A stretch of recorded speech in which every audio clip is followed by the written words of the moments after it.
we had reading it. I already kind of mentioned this, last month. This is not about any official business. So, I'll probably call you. I want to see what we can do about possibly ordering dinner for us.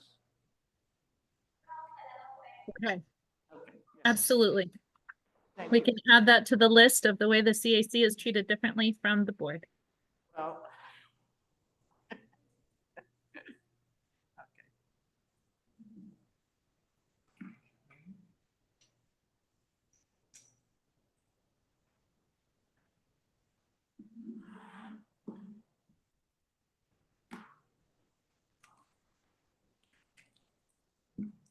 Hey. Okay, so we're going to need 6 people for our quorum today.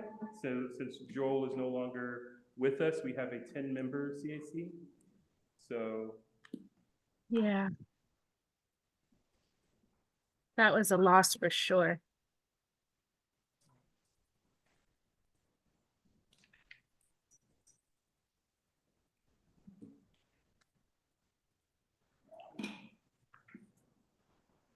I'm trying to find my report from last meeting. Hold on 1 second. So you saw that member Pacheco and member who are not able to participate this evening, correct?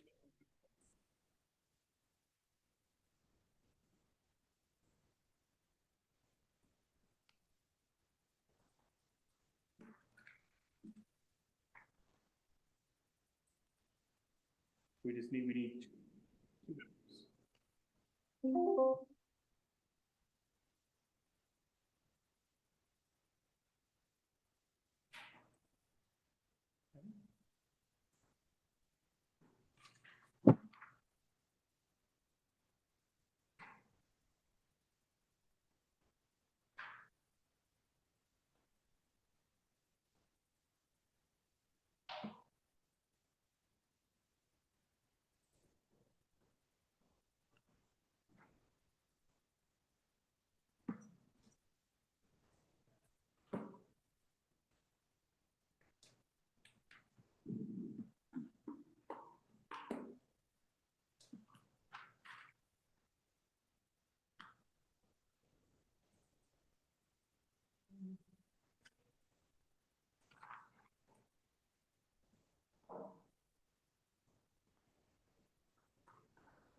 So how are we doing towards quorum?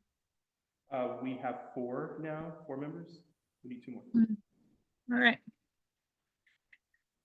Well, greetings everyone from Costa Rica. It's considerably later here, and since we are waiting, I'm wondering if there's any way for me to try and show you the magnificent backdrop that I'm calling in from. We can say thank you to our kind hosts who are making everything be open to the public. This is Pauline. Oh, I've turned the fuzzy camera on. The owner of the establishment that is now staying open several hours late at night. Oh, wow. Oh, wow. Oh, And you are we have, properly, we have been surrounded by howler monkeys and wow. white-faced monkeys. And, there's reported sightings of a goody, although I have not yet seen them. Mm, Something else back here that we don't know. Hopefully whatever is back there is friendly. that sounds wonderful. Okay.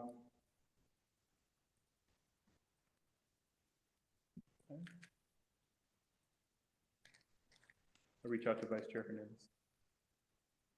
I will be there in person shortly, in Oakland already. Thank you, Vice Chair Hernandez. And so that would bring us Yeah. to 5, correct?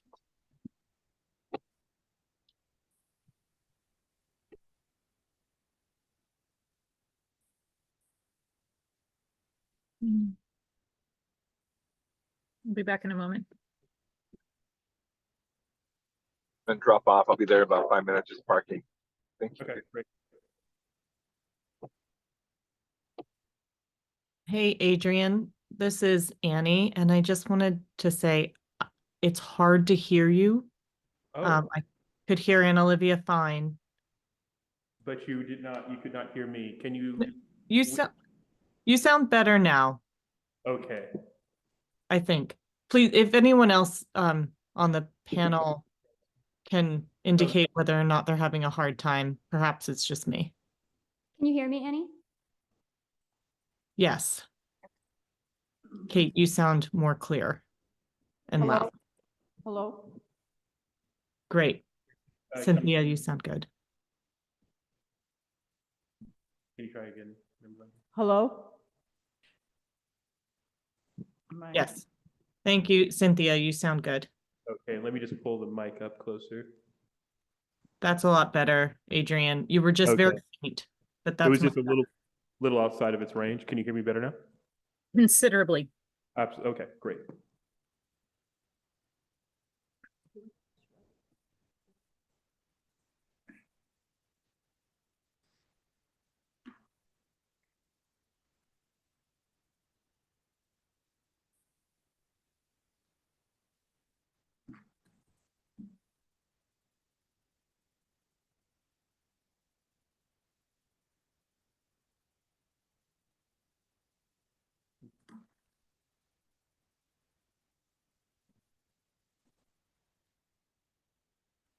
Okay.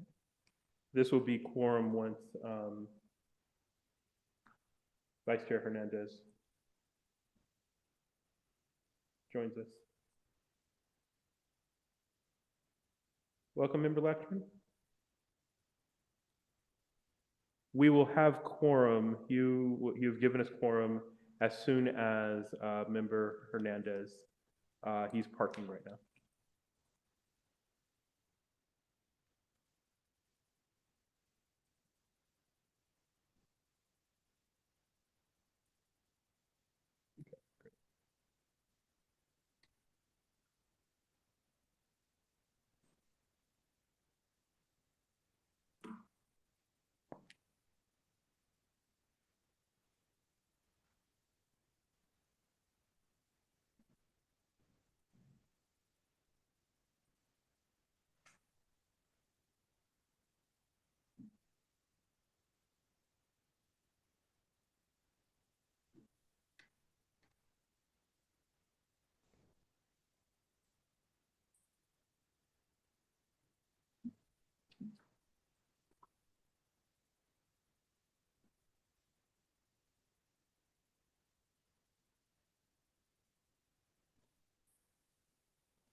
Welcome, Member Latchman. We're just waiting a few more minutes before we begin.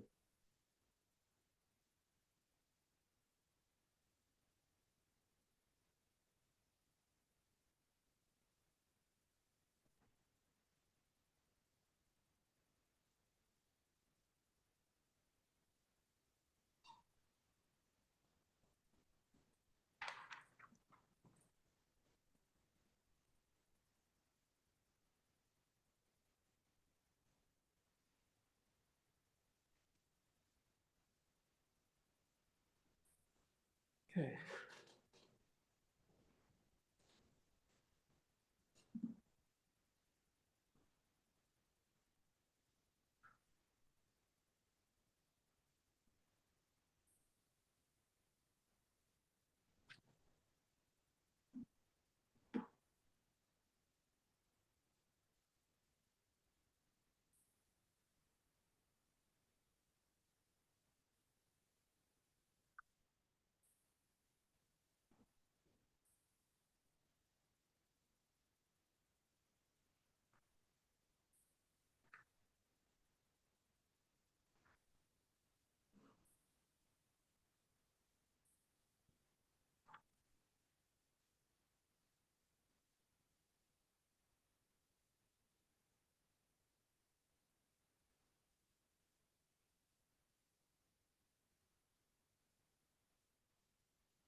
Ah, awesome.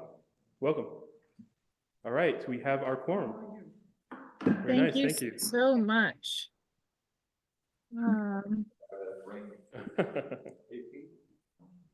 Very cool, okay. All right. We ready to begin? Yes, All right, everyone, welcome to the Tuesday, January 16th, 2024 meeting of the Ava Community Energy Community Advisory Committee meeting. We are calling this meeting to order at 6:11 p.m. If we could please do a roll call to establish quorum. absolutely. Member Landry, Present. Member Hugh, Member Swaminathan, Member Lakshman, Member Pacheco, Member Souza, Excused. Member Souza, I'm here.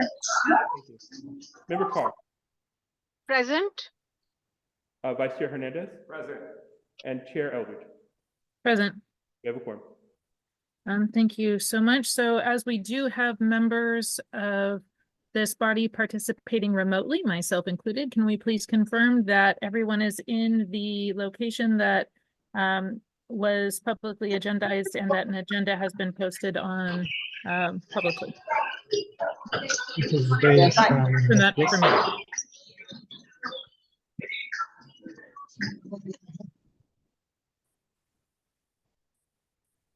Member Souza, are you at the location on the agenda? I am. It's just really noisy in here. But yeah, I'm at the Starbucks. Thank you. Member Lakshman? Yes, I am. Okay. Member Carr? I'll be there in 20 minutes. I'm driving right now from Livermore to Tracy. So I'll be Okay. there. I'm in the car right now driving, yeah. Okay. Chair Eldridge? Correct. Yes, I am. Member Carr, if you could please let me know when you'll be at your. Yes, Thank you.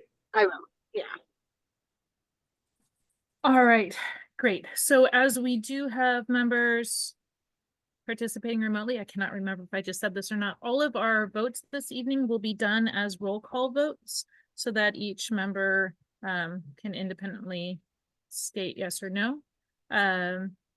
And we will move now to public comment. And as a reminder, this item is reserved for persons wishing to address the committee on any Ava Community Energy related matters that are not otherwise on this meeting agenda.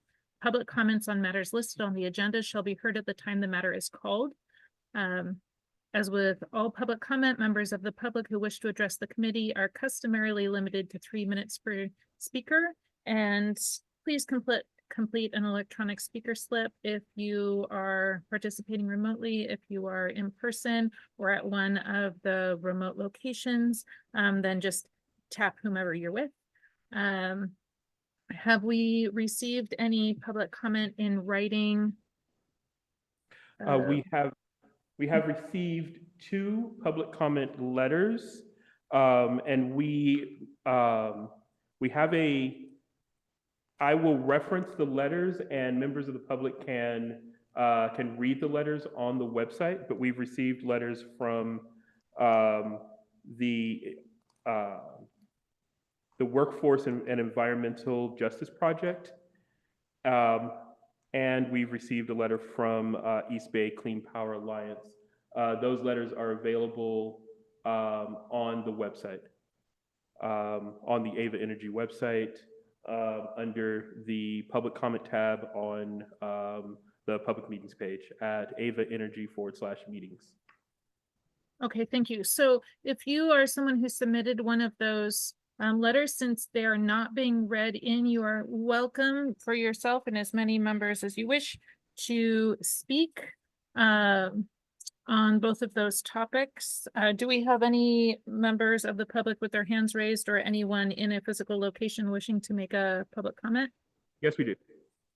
Okay, now we're going to remind you, this is for EBCE related or Ava Community Energy related matters, not on the agenda. If it is on the agenda this evening, or if it is not directly related to what we do, there are opportunities during the agenda and at the end to speak on those items. Since I cannot see the list very well, I would appreciate it if you would call the members of the public. Great, thank you very much. Local Clean Energy Alliance, you're recognized for 3 minutes. Hi, everyone. This is Jessica Tovar of the East Bay Clean Power Alliance. I didn't see this on the agenda, but I wanted to name it. I did notice on the Ava Community Energy website that the agency is looking for community advisory committee people, alternates, as well as the new adjusted seat. And I think that's really great. I did notice that the date for the applications is set for February 2nd, and that's a pretty quick turnaround. I was going to suggest probably want to extend that a bit, being that a lot of folks are just coming back from the holidays, believe it or not. Yeah, so that was all I wanted to share, and I look forward to us working together in this new year to create the premier innovative Ava Community Energy Community Choice Agency that we started to advocate for back in 2016, and really uplifting the local development business plan and all those commitments to build out local clean energy community benefits in Ava Community Energy territory. Clean power to the people. Thank you. Thank you. There are no further hands raised at this time. Thank you so much. All right, so we're gonna move now. Oh wait, is there anybody at a physical location with somebody wishing to make a comment? There are no hands raised in the room at this time. Okay, so then we're gonna go into the chair report. I'm having a little internet thing here. There you go. All right, so we're going to go into the chair report, which is my item.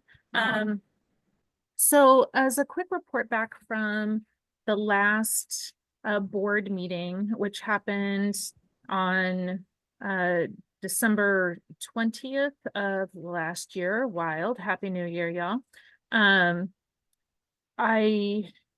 All right, so there was a substantial number of comments in support of the Community Choice Aggregation Workforce and Environmental Justice Alliance resolution, asking for workforce protections, strong labor standards, and environmental justice standards in our hiring and selection of our projects.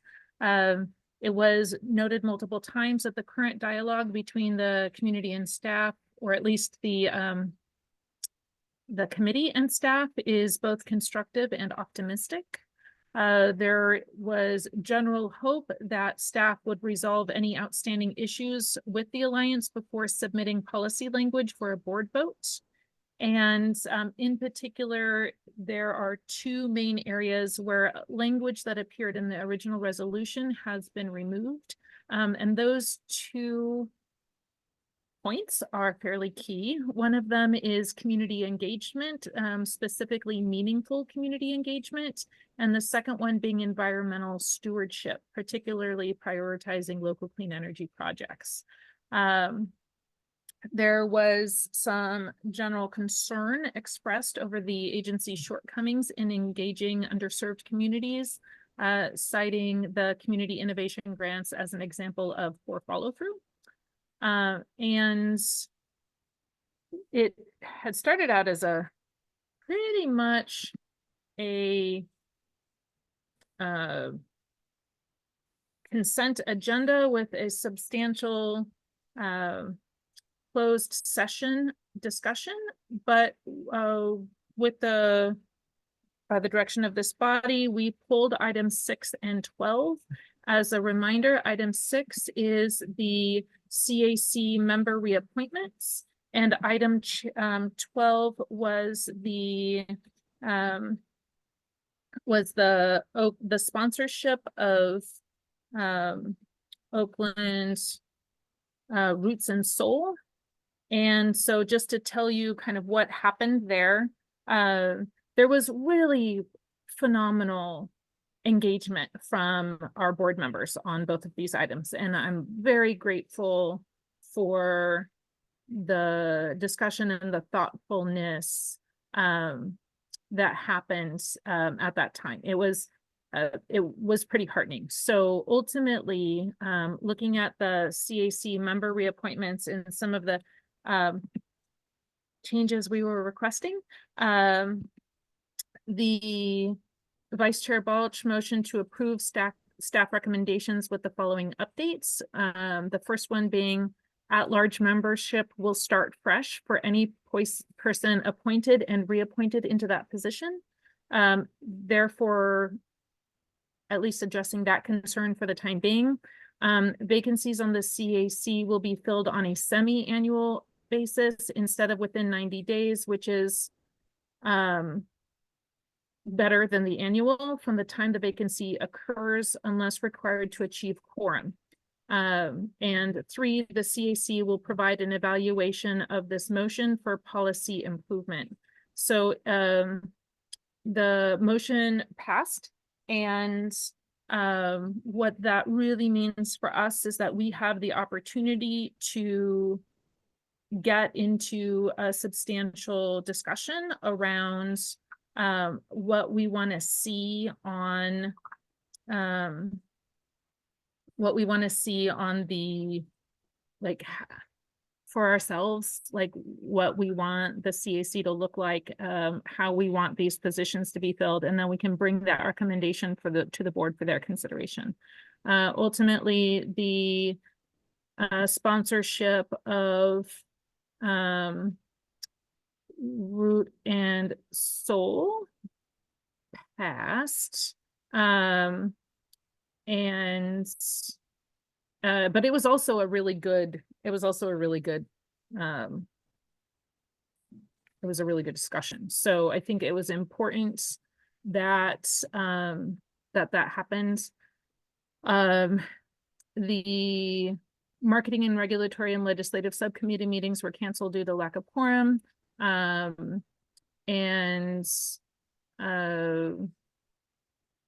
There was an executive committee meeting, which we gave feedback to. There was new staff members who were announced. We're very excited to see the addition of a new outreach coordinator who is responsible for public engagement and education around Ava Community Energy. Somehow the community didn't make it into the minutes. And there's a new director of business development for clean energy services. And then there was discussion around budgeting process and some other comment. So we did put everything that we're supposed to onto the future agendas, and primarily that's what happened at the last meeting. Due to some circumstances, oh, I don't have my camera on, I'm so sorry. Due to some circumstances, I am going to be stepping down. We're working on when that looks like. And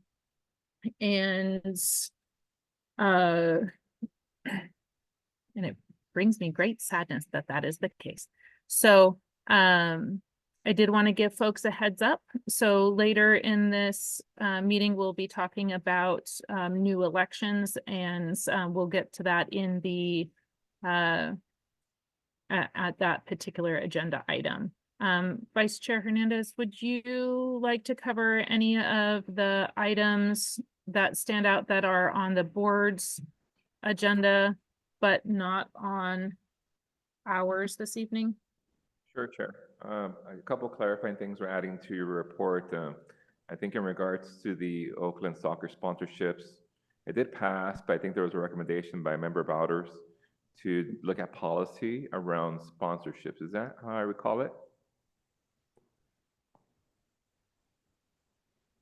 I think in the minutes it speaks about making policy recommendations, how to handle sponsorships, because I think part of the robust conversation was to maybe look at policy and how we can really move that forward. So I think there was some comments about that.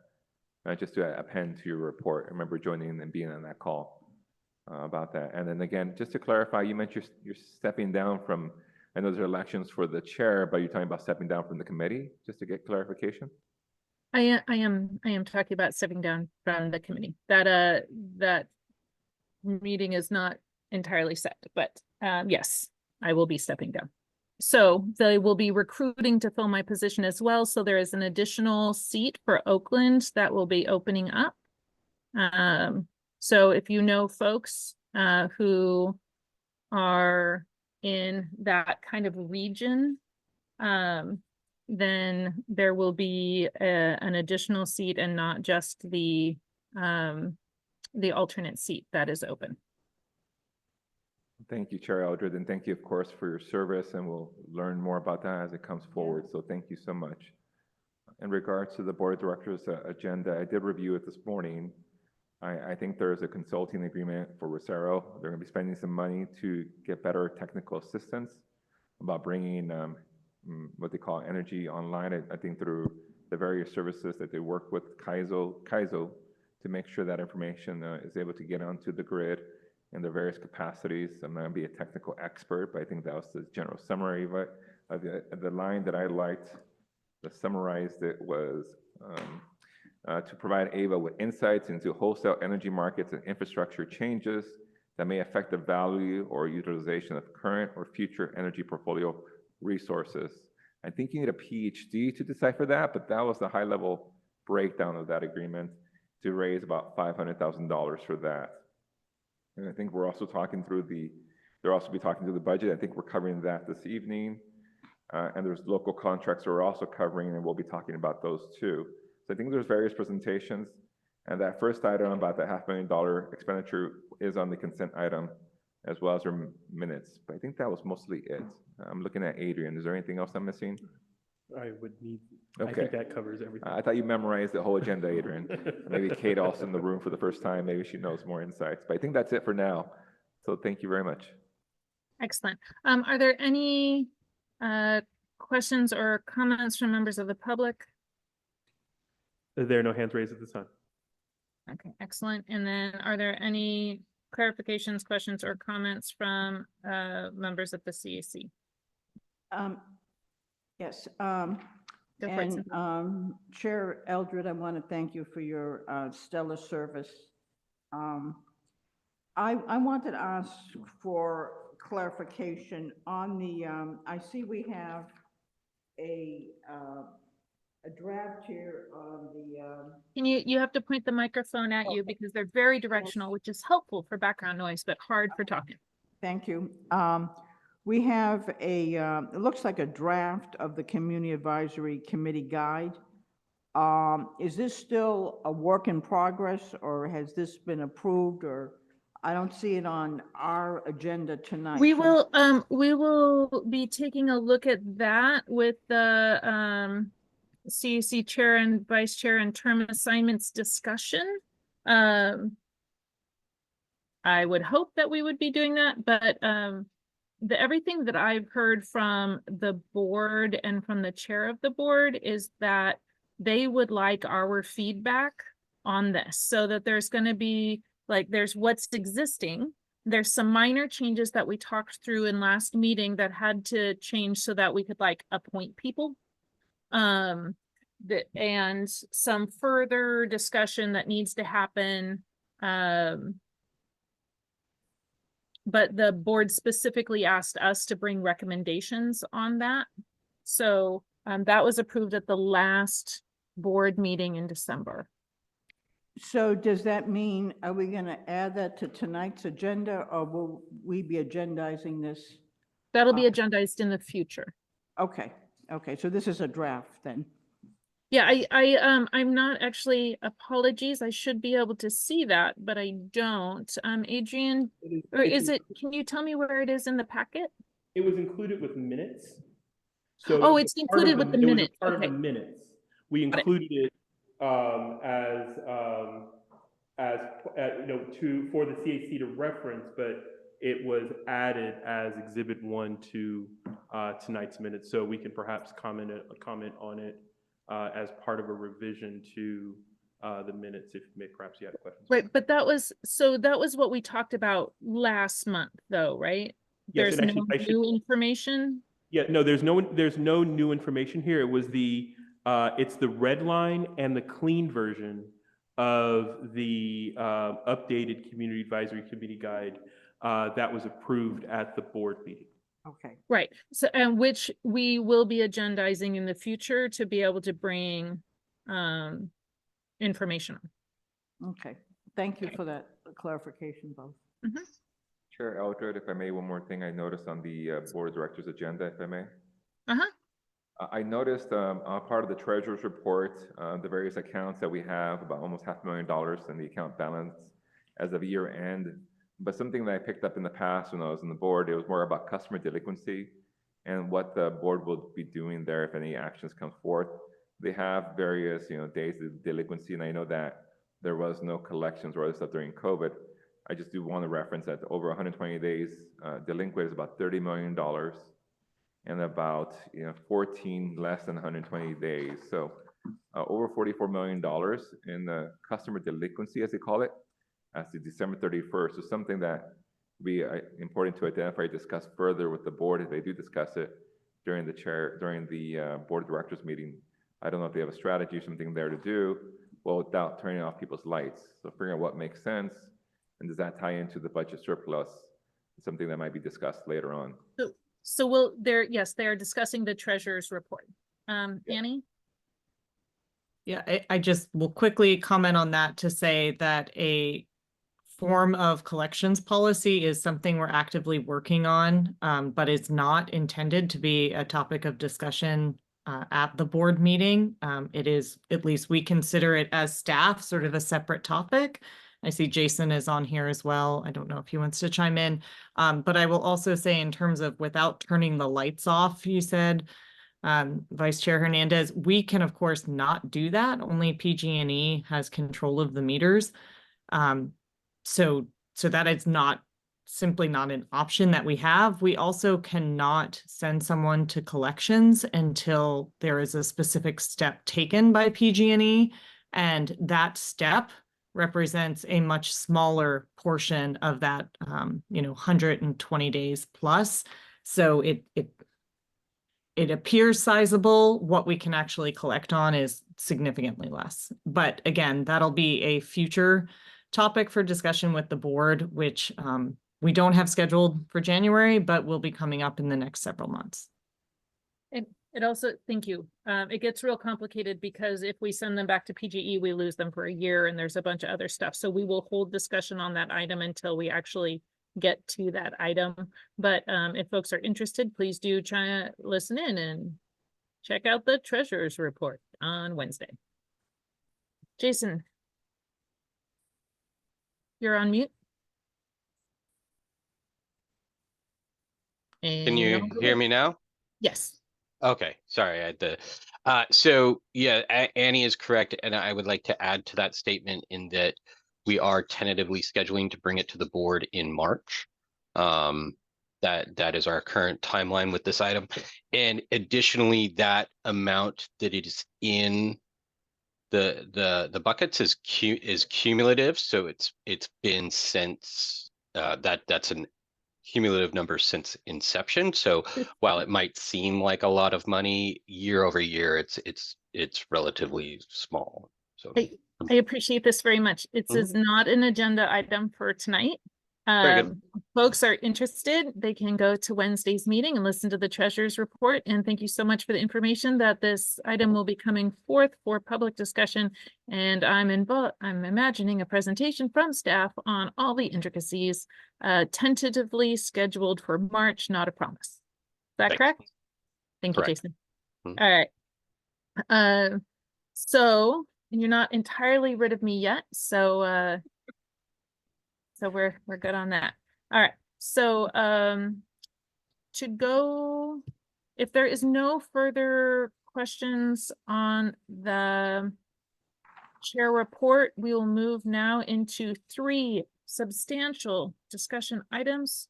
One of them is potentially the lightest. So we've got the long-term contracts for approval. And who is May I who is please? Point of order. presenting this evening? Are we going over approval of minutes from December 18th? Oh, sorry, did I skip a thing? Right, so, yeah, I did that one other meeting too, and then we didn't approve them for months and months. That's hilarious. So we are gonna go slightly out of order, back to the approval of minutes of December 18th, 2023. Is there any changes to be made to the minutes? Cynthia, I see you raising your hand. I was going to make the motion to accept the minutes of December 18, 2023. Excellent. And Is there a second? A second. Everybody's mic's off. All right, motion to approve by member Landry, seconded by Vice Chair Hernandez. Is there any public comment on this item? There are no hands raised at this time. Great. If they're seeing no hands raised from members of this body, if we could please do a roll call vote. Great, thank you. Member Landry, Yes. Member Lakshman, Yes. Member Souza, Yes. Member Carr, Yes. Member Vice Chair Hernandez, Yes. Chair Eldridge. Yes, Minutes are approved. they were good minutes too, by the way. Excellent. Having not skipped over anything anymore, we will move now into long-term contracts for approval. And which staff member is presenting that?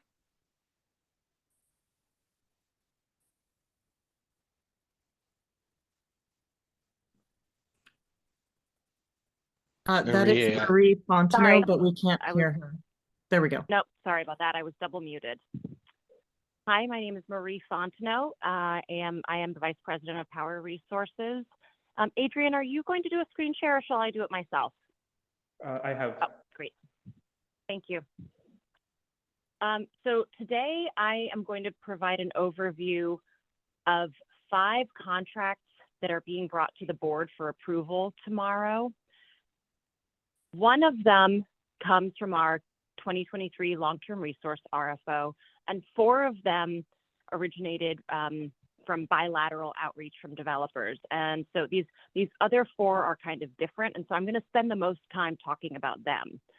Next slide, please. Next slide. I want to give just a brief overview and refresher on what the 2023 long-term resource RFO sought to do. AVA and San Jose Community Energy partnered and released a request for offers. We asked developers of resources in the marketplace to offer us new build and or existing solar, wind, energy storage and energy storage resources.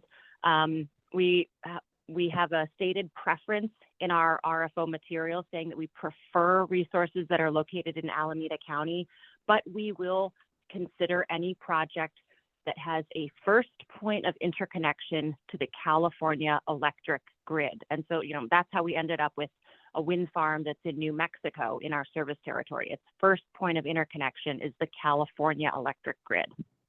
The purpose of this RFO is to procure electricity and different compliance products that we are required to have for compliance with state and Public Utilities Commission run programs to procure electricity to serve our customers, clean electricity, and to have financial hedges to protect our customers against volatility in the spot energy market or the short-term energy markets.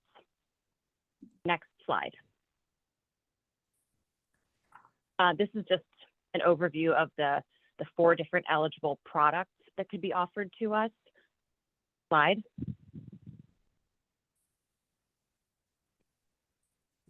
When we evaluate, let's go back to the evaluation slide, please.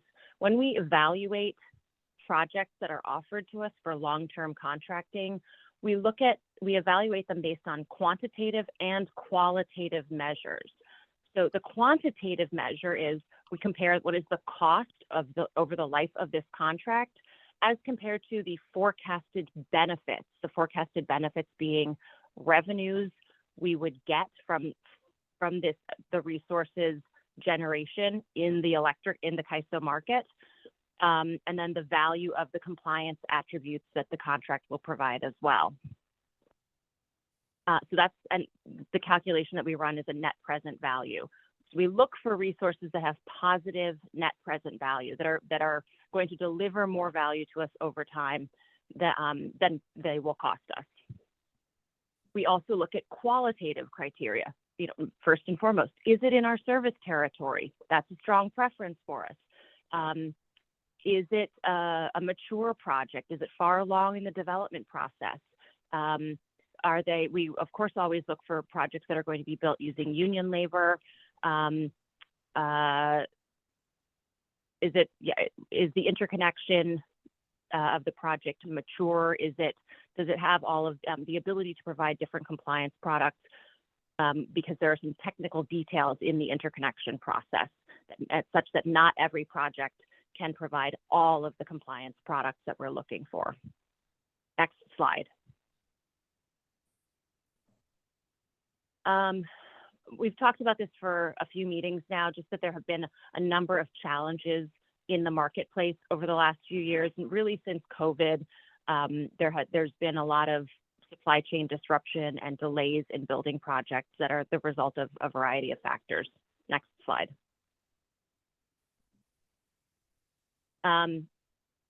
We are seeking to procure up to about 1,000 megawatts of generating resources, so wind or solar or hydro, geothermal, et cetera, things that actually generate electricity, and probably up to about 500 megawatts of storage resources. And I differentiate them because storage does not generate energy, it charges, it sucks up energy, and then it discharges it back to the grid, but it does not create new electricity. And we were in the 2023 RFO, we were looking for projects that would come online between 2025 and 2030. Next slide. We released the RFO in March, shortlisted in June, have been negotiating, and have brought projects to the board in October, November. We actually skipped to December, this month, January. We expect to bring more in February, and then hoping to wrap it up in March. Next slide. Now, started this presentation by describing that there are 5 projects going to the board tomorrow. One of them came to us from our RFO. The other 4 were offered bilaterally. So developers just called us or emailed and said, hey, we have these projects, we want to talk to you about them. And they're different than what we would normally get in our RFO. These projects are less mature in a key area. They have not been granted what the CAISO calls deliverability. And deliverability it's part of the interconnection process. You can think of it as a credential that a wind or solar or storage resource needs in order to be eligible to participate in the resource adequacy program. So resource adequacy is one of the many, many compliance obligations, compliance programs we are required to participate in. Not every solar farm, for example, not every solar resource is granted deliverability as it goes through the interconnection process. If it doesn't have deliverability, the deliverability credential, it doesn't count for RA. It still can generate electricity. We can still get RECs from it, but it can't participate in the resource adequacy process. So the CAISO, there is an opportunity for developers to make requests of the CAISO to give their projects deliverability. There's a deadline on February 14th, Valentine's Day, coming up, where developers of projects that haven't gone through the complete interconnection process will reach out to the CAISO and say, look at my project, pick mine, give my project deliverability. And there are different ways for a developer to sort of prove to the CAISO, my project deserves deliverability, maybe more than some others do.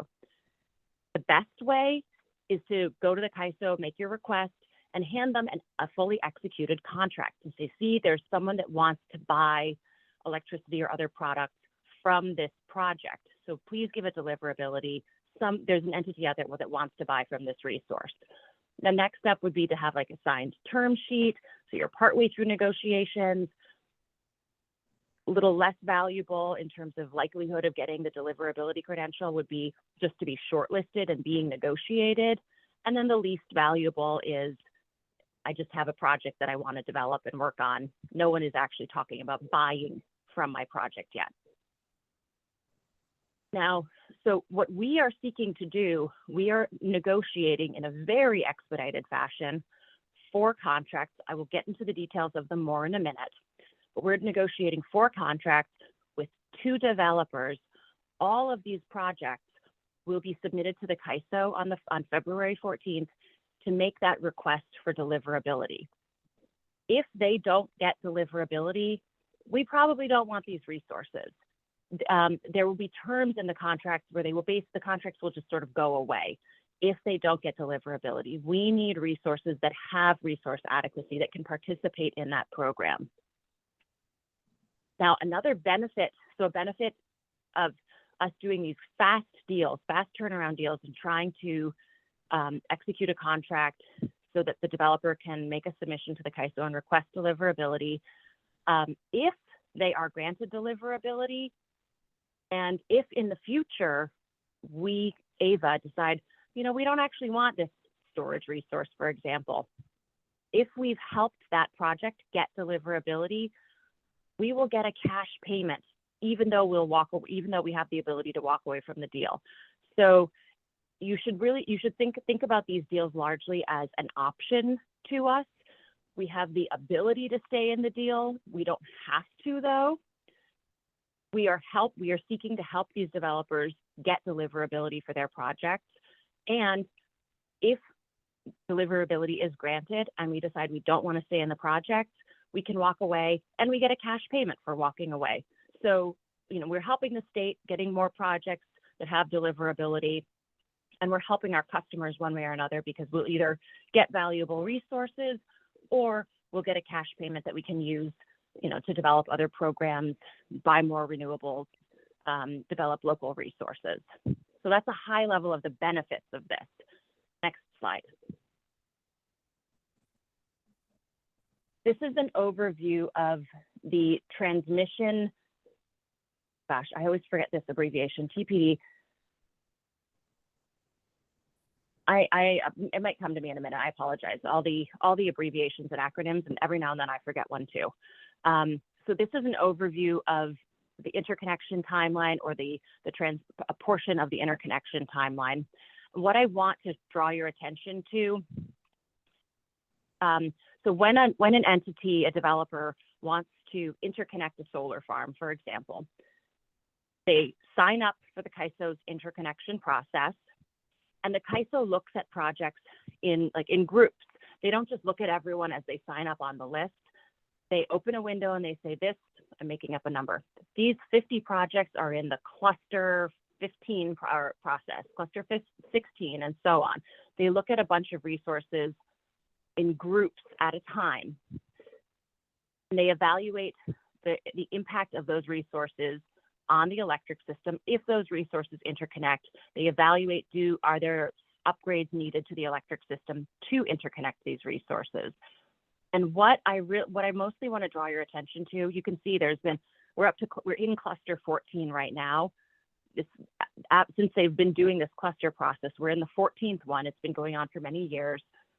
You can see that there was an interconnection review window for cluster 10 that opened up in the bottom left corner of my slide.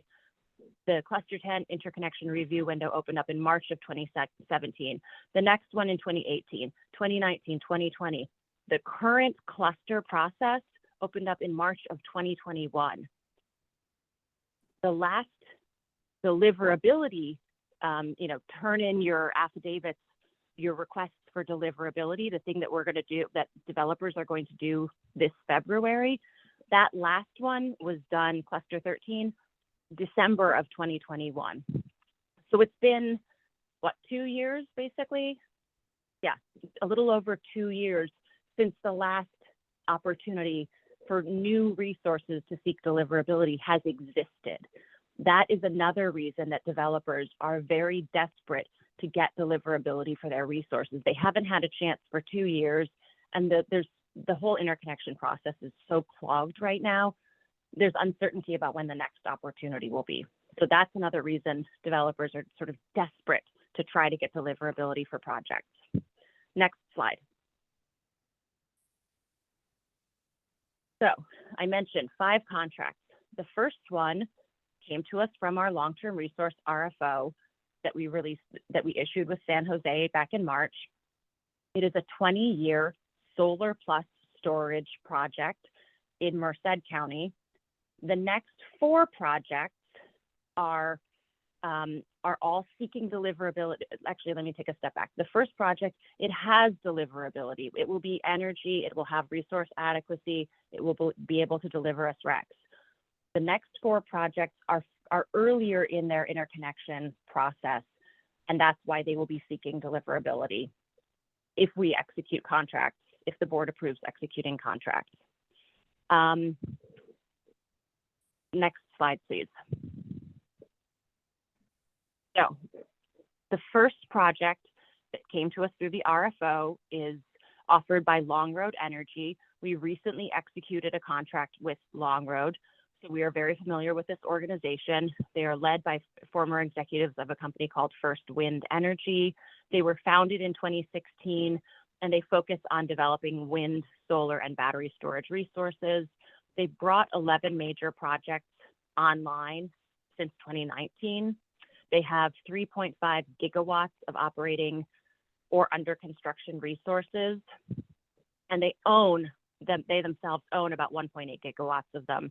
And they have one operational contract with MCE that it's a project that came online in 2020. The project that we just executed with them a few months ago was called Sun Pond, and that one is not online yet. We only just executed the contract. Next slide, please. So the project that we're going to bring to the board tomorrow is called Zeta Solar Plus Storage. The total project is 75 megawatts of solar and 75 megawatts of storage. But we will be off-taking half of that. And I rounded up here. We will actually be the off-taker on 37.5 megawatts of solar and 37.5 megawatts of storage. This resource is in Merced County. It will be a 20-year contract. The project is supposed to come online in April of 2027. They have an interconnection agreement, they have deliverability, and they have site control for the land. They will pay prevailing wages, and they are seeking to use union labor. They don't have the union labor agreement in place yet because it's just a little bit far out for executing that labor agreement now, but they will absolutely use union labor to build this project.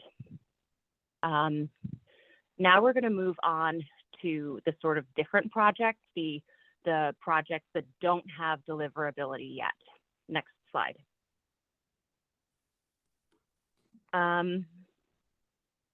So the first Actually, let me also say foundationally. So we have two projects from two developers with two projects each, 4 projects that we're working on trying to get deliverability for. Another developer reached out to us and wanted us to do fast negotiations with them to try to get deliverability as well. And we were unable to agree to some basic commercial terms. With all 4, the fact that I described that AVA customers will get a cash payment if deliverability is granted, and if we or the developer decide to not go forward with the long-term deal, we will at a minimum get a cash payment. The other developer that wanted to do a deal with us didn't like this structure. They just wanted to pay us a very small cash payment. The 2 developers that we are working with have agreed to a much higher cash payment proportional to the size of their project. The developers are agreeing to the same terms in this space. Yeah, so that's the thing that I just want you to be aware of, that we did look at 3 developers, more projects. We only decided to move forward with 2. And we are evaluating these projects as compared to resources that came in from our RFO, and they look desirable to us. We are interested in these projects. I also just want to flag the RFO projects were offered to us back in May. We've had a lot of time to work on them and negotiate them and vet them. These projects were offered to us at the end of November, beginning of December. We're working on them over Christmas. We're trying to get these deals done in a very fast timeline. So let me be just totally transparent. There are some things that we don't know the answers to yet, and I'll flag what they are as we move forward. So the first developer is called Ignis. They are a privately owned developer based in Madrid, Spain. The company is led by one person who used to work at Iberdrola. That company is actually now called Avangrid. It's a large Spanish utility and renewable energy developer. And then the other key executive has extensive banking and finance experience. That person worked at Bank of America, as well as a number of other large, prominent banking institutions. Ignis was founded in 2015. Their global development team is 135 people. They have an office in San Diego. They have developed about 1,150 megawatts of resources so far. And their development portfolio in Spain is huge. It contains 25 gigawatts of new resources. In the rest of the world, there are 15 gigawatts of new resources in the development portfolio, including about 2,400, which are in the United States. Those United States projects are primarily in California and Texas. And Ignis is currently co-developing a wind farm in Alameda County that basically it was offered into our 2023 RFO, and we tried to get it, and we were not able to because a different entity owned a portion of the land they were building on. So we tried to get their other wind farm in Alameda County, but they were not able to give it to us. Next slide. So the first project will be an energy storage facility. At this time, we are only doing a contract for resource adequacy from the facility. The plan is if the board approves the contract and we can finish negotiating in time, Ignis will submit the contract to the CAISO on February 14th. If the CAISO grants deliverability to it, then it can count in the RA program, the resource adequacy program. But AVA and Ignis will go back to the negotiations table, and we'll try to make this a full offtake agreement for energy storage. So the ability to charge and discharge. That's what we would want from this resource. But at this time, we couldn't do a full storage contract in 6 weeks or 8 weeks. So that's why we're doing the resource adequacy version only. The project will come online in July of 2026. It has site control, but it is still in the interconnection process. That's why it's seeking deliverability.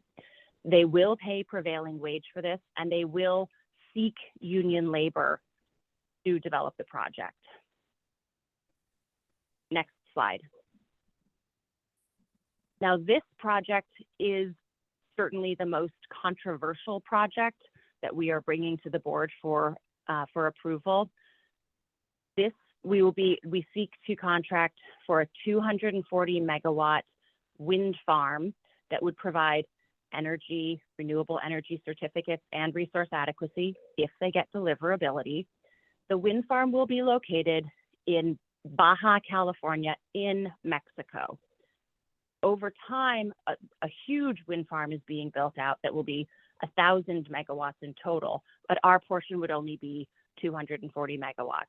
It would be a 20-year contract, and the project is expected to come online in September of 2028. The project has site control. They're going through the interconnection process. There's going to be another slide where I talk a little bit more about union labor, but they are committed. Ignis understands the importance of using union labor and paying prevailing wage for this project. And so they are working on finding out exactly what commitments they can make to us. Let's actually go ahead to the next slide because I can talk through some of the commitments. So this wind farm is in Mexico. It's actually only 2 kilometers from an electric substation that is in San Diego Gas and Electric's service territory. So this wind farm is like right on the border in Mexico. It will have a transmission line built that will be connected directly into the San Diego San Diego substation. So it will deliver electricity into California. It's not stopping anywhere along the way. It's going straight to California. Ignis is committed to will commit to use U.S. union, IBEW union labor to interconnect to the San Diego substation and to build the entire transmission line, including the portion that is in Mexico. They are going to use U.S. IBEW union labor to build the transmission line, the part that's in Mexico. But they will use Mexican labor to build the wind farm itself. So yes, American union labor for the transmission line, and they will have to pay prevailing wage for that. They have provided verbal commitment to pay Mexican prevailing wage, and they've explained to me that they have health and safety standards to provide worker protections and worker compensation in the event of accidents or injuries on the Mexican wind farm. But this is an area where I have not been able to fact check all of their documents yet. If they are unable to meet standards that we feel comfortable with, even if the board approves this contract, we would not execute it. So there's still some discovery that's underway with regards to this project. Obviously, a project in Mexico is not in Alameda County or San Joaquin County. It's not in our service territory. The reason we are interested in this project is twofold. One, by getting it before it has deliverability, we're getting a better price than what we're seeing in the market currently for similar resources. And there's not a lot of California or Northern or Southern California wind available. So this is a different resource type that provides a different generation shape that can really add to the way that we cover our demand. So that's the appeal of the resource. Staff is very aware that there's some controversy around possibly being an off-taker of a resource that's in Mexico. And so, we've done a lot of vetting with the board already. But, we very much understand that this is different and that it might make some people uncomfortable. Next slide. Wait, can you just go back to that one really quick? I've been looking for this PowerPoint online. I don't see it attached. Am I just looking in the wrong area? Or because I just see the many pages. It doesn't have this PowerPoint. Is this available?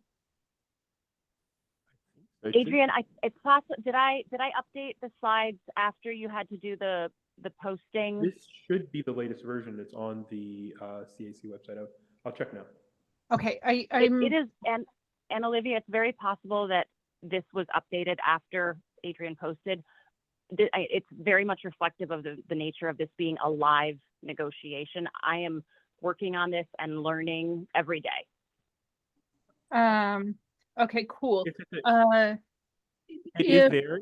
It's at the very end of the agenda item C6. Okay, thank you so much. And then when you say, Ignis will pay local prevailing wage, do you mean Mexican prevailing wage or US prevailing wage? For the construction of the Mexico wind farm, they will pay Mexican local prevailing wage. They actually typically pay above local wage.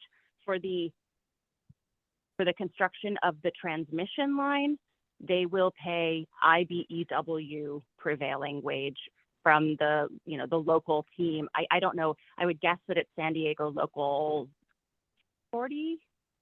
Don't hold me to that This is union problematic. team number. Okay. Yeah. It depends on which part of the construction you're talking about. Next slide. Now, the other two deals are from Clearway. Clearway is one of the largest renewable energy companies in the United States. They have 4.1 gigawatts of projects in operation. That's over 330 projects, and over 9 gigawatts in development. They have a large office in San Francisco, and about 600 employees in total. They have a lot of experience in California, including with CCAs, and AVA has 2 projects under contract with Clearway that are currently operational. Golden Field Solar, which was our first project to come online, and Daggett 3 Solar and Storage. So we know Clearway very well. Next slide. What you'll notice, this slide covers both Clearway projects. A couple of things that you'll notice, they're both storage resources, and the online dates for these projects are much further out. The Sequoia Storage Project is a 200 megawatt battery storage facility that will be in Fresno County. Same thing that we're doing with the Ignis storage resource, where we're negotiating a resource adequacy only contract at this time, with the plan that in the future we will go back and renegotiate, trying to do a full toll. The Tolina storage facility is a 400 megawatt facility in Solano County. Sequoia comes online December of 2032, Tolina December of 2030. With these projects, it is unlikely that we would end up taking or executing a full tolling contract, a full storage contract for all 600 megawatts of storage. Not impossible. Our demand might change in the future, but it's unlikely. A 400 megawatt battery, that would just be a very large battery in our portfolio. We don't usually concentrate our risk on batteries in such large single projects. So with these 2 deals, it is very likely that if they are granted the deliverability credential, as I'm referring to it, it is very likely that in the future we might say, you know what, we actually don't want both of these. Maybe we just want part of one. So we'll take the cash payment for the other, and we'll let the part or some of this go. Like I said, though, that might change in the future, because these projects are going to come online so far out in the future. Clearway can't give us pricing for them yet. If they are granted deliverability around the end of 2024, we probably wouldn't negotiate the full offtake agreements and evaluate full offtake agreements for a few years. So these would sort of, sit on the shelf waiting to be considered and, pricing considered and negotiated more thoroughly before we would bring them back to the board for a full contract and seek board approval to execute these contracts in the future, or the full offtake agreements in the future. That said, Clearway is committed to paying prevailing wages and using union labor for these projects. Frankly, that is an absolute requirement for any project in California. So although there are projects that are going to be developed very far out in the future, it's an easy commitment for Clearway to make. And that is functionally the end of my presentation. I think the next slide just gives a list of our current executed long-term contracts for which we are the full off-takers of the project. Energy, resource adequacy, and renewable energy certificates if they are generating resources. And let me pause there. Thank you for that really well thought out and solidly presented PowerPoint. Like that was really helpful. Okay, so I know that sometimes this distinction can be hard. Are there clarifying questions from members of the CAC, which is not the same as discussion, before we go to public comment so that we can go back to discussion from the CAC? And I can't really see Adrian, so I'm going to count on you. There are no hands raised at this time. Excellent. Okay, so is there any members of the public who've submitted comment or have their hands raised? We have one hand raised. Great. That speaker should get 3 minutes. Okay. Local Clean Energy Alliance, recognized for 3 minutes. This is Jessica Tovar for East Bay Clean Power Alliance. I have to be very honest here. I feel like I just stepped into the twilight zone of globalization, the clean energy version. And I have to say, this idea of contracting clean energy in Mexico sounds really bad. We've talked many a times about the importance of producing energy at a local level in Ava community territory. I know that there are some struggles with that, and just really needing to look more at rooftops and other opportunities.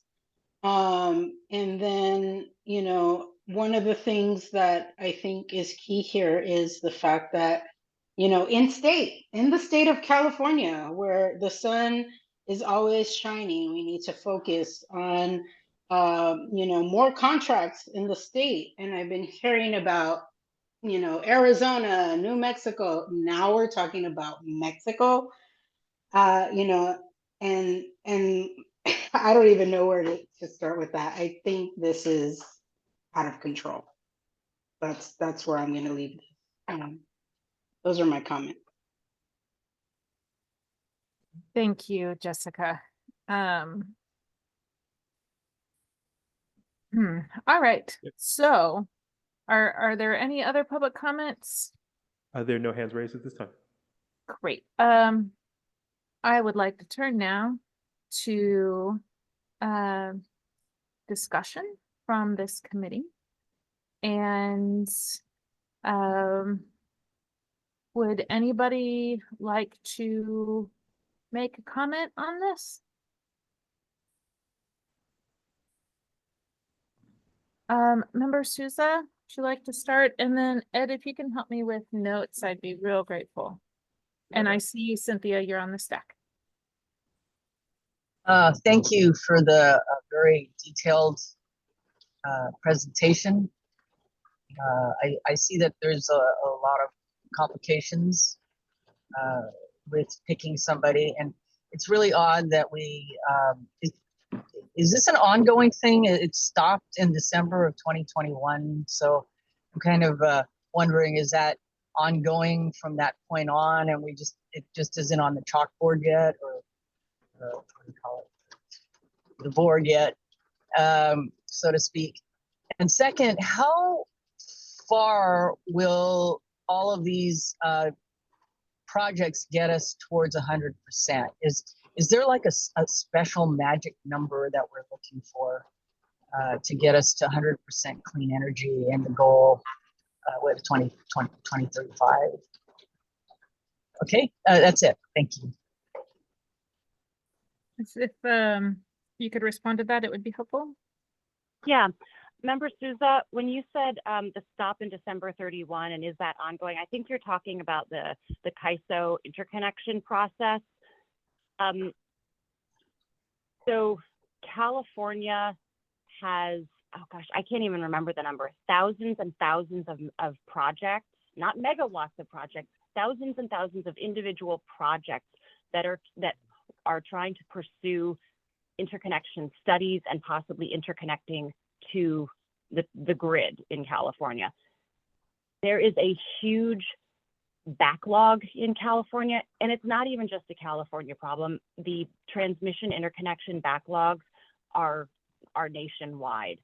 And so CAISO did make some changes to their interconnection process, and that was part of the reason for the delay. But there are just so many projects, and there's old projects that have been in the interconnection queue since the early 2000s that sort of jump in and out of trying to be worked on. So the process has gotten just very out of hand, and there are not enough people to perform the technical analyses and try to evaluate things and move them through and, let's build it or take it off. So it is an ongoing problem. I wish I had good news for you there, but there isn't. And from what I hear in other parts of the country, CAISO is at least trying to make changes and work through it differently and improve the process. So many people think that CAISO is ahead of the curve, but it doesn't look that good from where I sit. So we have a number of years of problems ahead of us.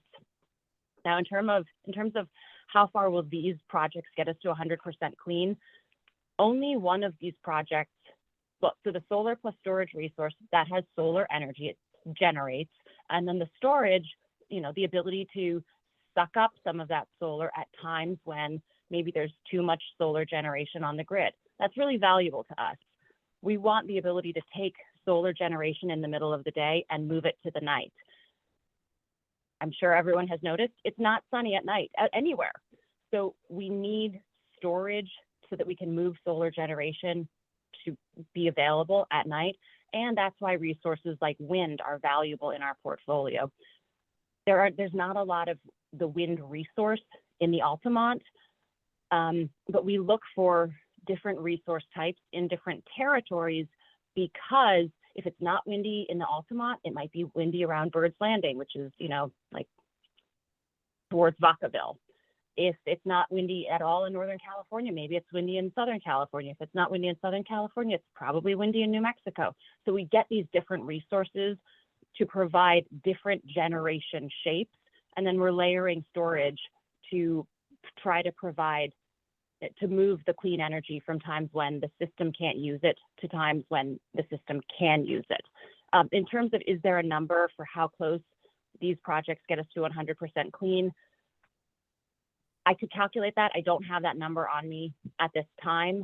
But then the thing that I would just encourage everyone to keep in mind, our demand is growing as new territories join us. And as we seek to electrify the communities that we serve, we want EV chargers. We want heat pump hot water heaters in people's homes. We want electric heating and induction cooktops. All of this is increasing the demand for electricity. So even if I tell you the number right now, it's not going to be the number for next year or the year after that, as we further electrify the communities that we serve. Oh, thank you. Thank you very much. That was that does pose quite a world of management, and thank you for being on top of that. Okay,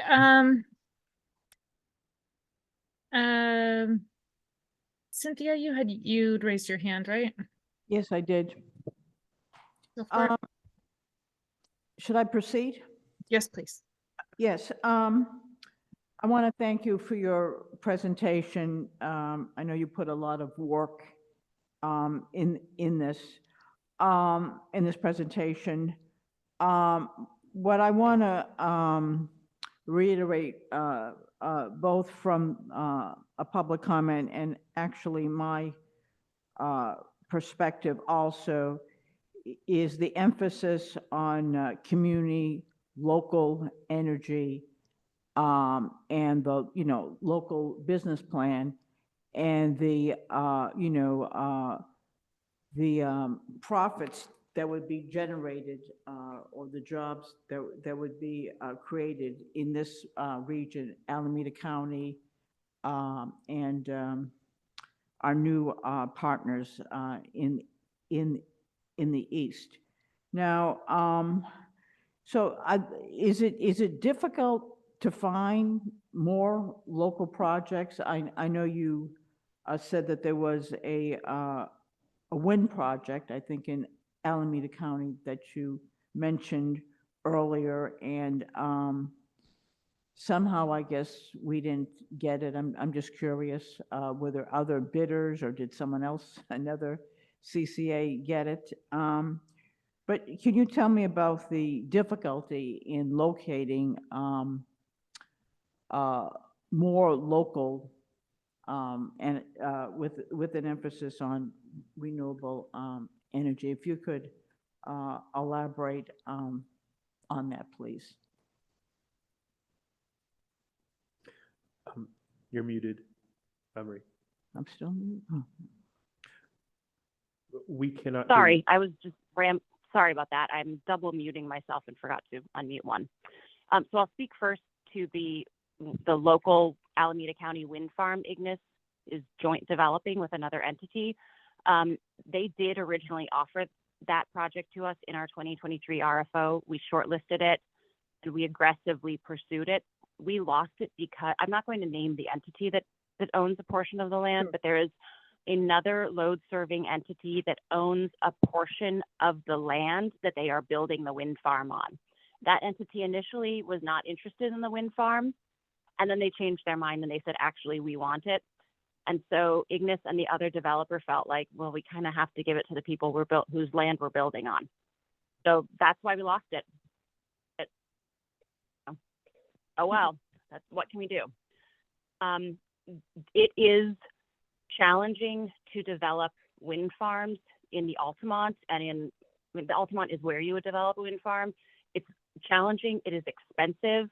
There are a lot of problems with environmental standards and protections for birds specifically. And so developing wind farms in the Altamont are extremely expensive because of the bird migratory patterns through that territory. And then there has been a lot of pushback to developing. Alameda County is not a great territory to develop solar resources. It's not as sunny here as, further inland. And so it's not as great of an area for developing solar.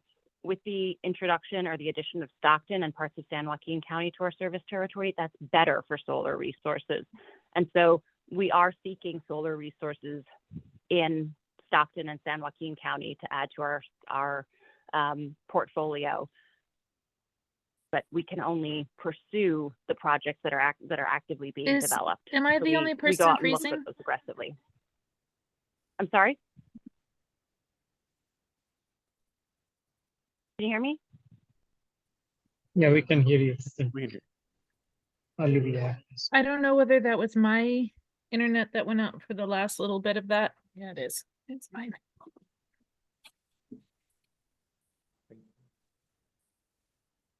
Does that answer your question? Yes. Member Yeah, Sam? I just wanted to get a sense of the difficulty in procuring, which you did address, but as you are hearing, I, who sits on the Community Advisory Council, and some of the, and the public, we are advocates to the extent possible for local renewable energy, and I know that there's a problem. So, there's some difficulty in, procuring it because it's not available. The projects aren't available, so thank you. Thank you. Member Souza, your hand is raised again, or is it still up? No, it wasn't still up. I wanted to ask another question about that P2 classification that we get. That's kind of not necessarily a good thing because it doesn't say that it's renewable, right? you know, how you have the 100% renewable, I mean, I'm sorry, the renewables that are procurement, those classifications, it will the Alameda County one, because it's owned by, was it Spain? And then the Mexico, Baja, you know, will those be classified as P2s? Are we gonna run into that same problem? No, I think you're talking about within the renewable portfolio standard, there are designations for different types of renewable resources. They're called the portfolio content categories. Portfolio content category 1 resources are renewable generation resources that have a first point of interconnection to the California electric system. Okay. And so whether it's in Alameda County or a wind farm in Mexico with the transmission line delivering the electricity into California, that is electrically, it is a California resource. Okay, great. Yeah, and I do understand that you're, you know, I mean, the procurement is very difficult.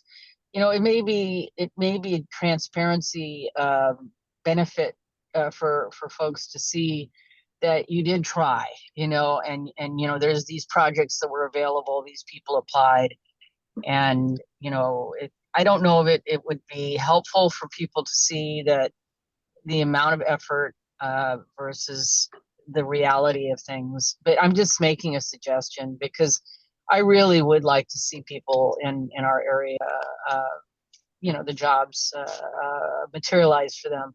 So, I mean, I'm just, you know, just a suggestion. The second thing in a presentation I haven't seen in a long time is a flow chart. You know, it'd be great to see the selection process, you know, how people kind of filter through and they fall out because, you know, of this particular situation with them, or they're not able to produce this, or they don't have union. I don't know if that would be I'm not saying that, you know, I want to see it in a presentation, but sometimes just it's a little confusing, the selection process. But anyway, just saying that I really appreciate your work, and that was a lot of work, and thank you. I really learned a lot too. Thank you. Okay, it's very dark here. So I think there's a hand in the room. oh, great. Who's got their hands up in the room? Vice Chair, Chief. Vice Phillips. Chair, thank you. Go for it. Thank you, and thank you, Marie, for this presentation. I just want to be able to digest and summarize what I think I heard. Through the works that you've been doing in the team, you've presented like 5 opportunities, some that are more down the pipeline than others. The big milestone is more of this determination or I can't say it, the way they can be delivered and the allocation by the CAISO. And then by that milestone, if we're signed on, there's some value because our name's on the contract, we're looking to commit to it, but we have an out if we choose to not move forward. And that's sort of the flexibility you look at with not only when you bring it to the board, but when you sign the contract or negotiations that you're allowed to get into after the board per se approves it for Nick or the CEO to go through the process, to be able to execute these options, as you called it. And you presented these options, including one in Mexico that would connect directly to the grid. So you're also leveraging the system, all of California, to bring energy into the state, even across the border. And I'm assuming you're just throwing the line over the fence or something like that. So that's to get the power into California. But I think you're really looking, how can you really find clean, renewable energy, even when it might not be allowed in the county, but solar as well. So looking at the state and those calls you get of new opportunities, and how can they fit and be vetted for support by the board and of course staff that aligns with the qualitative and quantitative perspectives. But when I hear Jessica say, well, I want to create green and clean local energy jobs, I think we have to sort of bridge the gap. I think that I would be perceiving that there's a big disconnect. So I think the messaging around, yes, we might be developing wind farms or partnering to develop wind farms through these contracts outside of Baja, where there's more wind, it's going to come over to California at that R1 level, as we keep the costs down, and that allows us to have more profits that we can invest in clean, green, and renewable jobs in the county or the service territory. Is that how I would summarize what you're working on? Double muted? No, I'm kidding. You're not. Can you just do my board presentation for me tomorrow night? Yes, I am. You did it in 90 seconds. Yes, I think that that's an accurate synopsis. Well, with one added detail that, part of the benefit of the Mexico wind farm is a different generation profile. We don't want all resources. We want as many resources, functionally as many resources in Alameda County and San Joaquin County as we can get. But for a variety of reliability reasons, we don't only want Alameda County and San Joaquin County resources. And, it's hard enough to get them. We're not ruling them out because they're local. Of course not. We're trying to get the local resources, but even if there was just tons of resources in our service territory, we would want to pick resources in other territories so we would have different generation profiles and access to different prices on the CAISO system. Different points on the CAISO system are more and less valuable than others. So it is really for increased customer and grid reliability that we are interested in resources in different territories. And I think the part that to complement what you're working on is making sure we're showing, or staff and the leadership is showing those commitments, like when we do get profits and when we receive the letter from our Clean Energy Alliance partner about, okay, these profits, can we put some money aside for those clean energy jobs and opportunities or solar investment?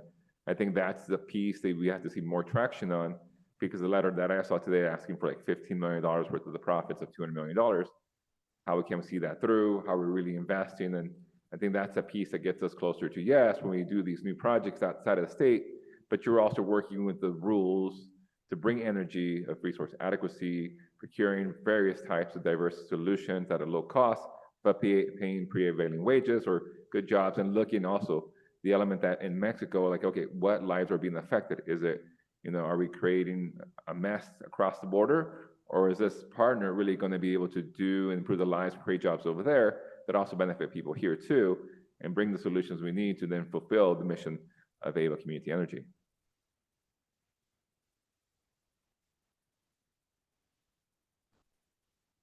I'm not sure that I have anything to add to your comment, Member Hernandez. I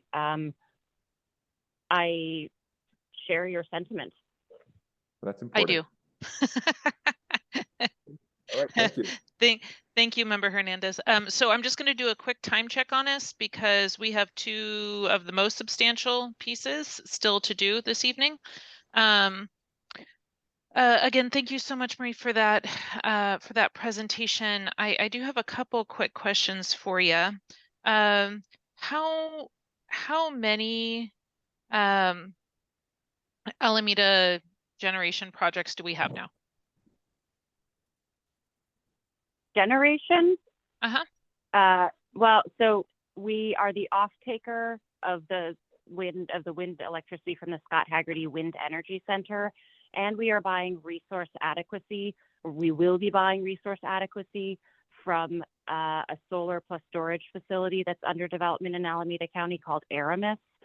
And I think, even I lose track. Well, we're at 2. And then we have projects in Stockton as well.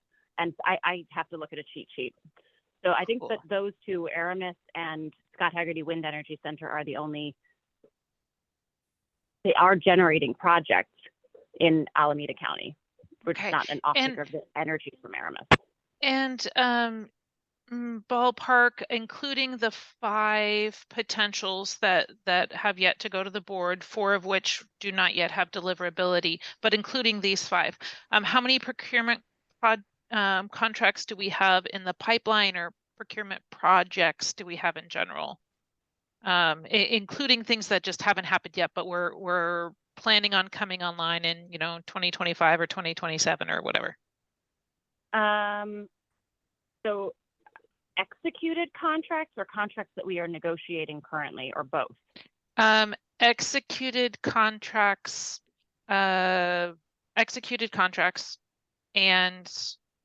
I guess both. The two separate numbers. 8, 9, 10, 11, 12, 13, 14, 15. So we have 15 executed contracts that are like that. This was my last slide. What we put on our website are projects where we are buying the electricity, resource adequacy, and renewable energy certificates for a generation project, or energy storage, the ability to charge and discharge. We don't put resource adequacy only agreements on our website because it's just a little misleading, kind of, so we don't put those up. So we have 15 like full offtake agreements that are executed. We will probably be bringing 1, 2, probably 3 more to the board in February and March. And we will continue to be procuring over time. So, we're trying to evaluate now if we plan to release an RFO in 2024 or if we'll wait till 2025. But there will be more and more long-term resource procurement. So you were just able to count those in your head, which is very impressive. Oh no, I had to look at the website for the 15. Oh, awesome. That was, well, it was really cool. So since you can see the website, how many of those are in Alameda County? Only Scott Haggerty Wind. Actually, no, I forgot about COLA. Scott Haggerty Wind Energy Center and COLA Energy Storage. So Scott Haggerty Wind Energy Center is Alameda County. COLA Energy Storage is listed as Alameda or San Joaquin. I want to say it's in Tracy. Okay. Yep, absolutely. That service territory counts. Okay, yeah. Cool. So, and then we right. have a number of RE-only agreements that are in San Joaquin. Oh, I don't know that number off the top of my head. Yeah. Okay. And we don't keep those on the website, like you said. So I'm particularly concerned about the Mexico project. I'm particularly concerned because we have all of these things coming up, and I'm not seeing a remotely matching level of investment going into some of the things that could go into our county that we do have control over. So even if it's not generation, reduction, which is the most cost-effective resource that we can get, and energy efficiency and those kinds of things. I'm just not seeing it approached at the same sort of scale. It seems like we're much more into creating customers and increasing consumption than doing the conservation and use reduction that we would want to see and that are part of the local development business plan. I am really concerned about the concept of prevailing wage in Mexico. I am sure you all are familiar with what happened to prevailing wage with the advent of NAFTA, and then the evolution over time. It like almost overnight, prevailing wage dropped in such a dramatic way that over 1 million families were put into poverty that were not previously there. So and then the expansion of both bilateral and zonal trade agreements has just significantly continued this trend. So I'm not comfortable with SoCal workers and workers in Mexico getting prevailing wage when prevailing wage has dropped so terribly. Like it's, I haven't looked it up for the electricity sector.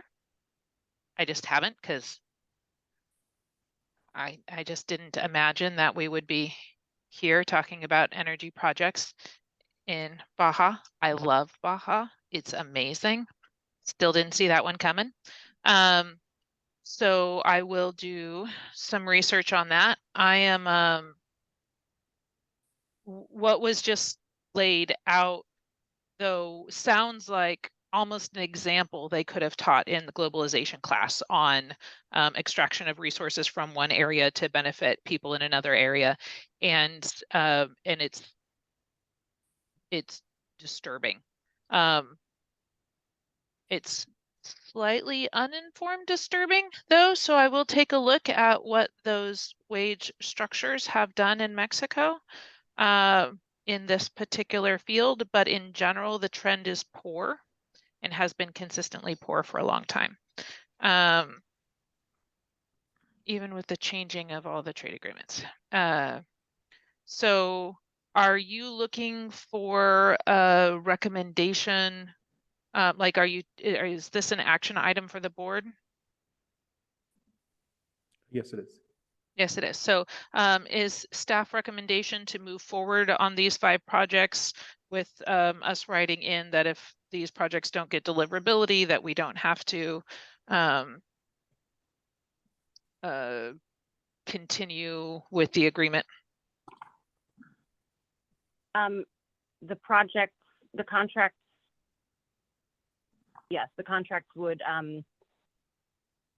terminate. There would be a termination clause if they don't get deliverability.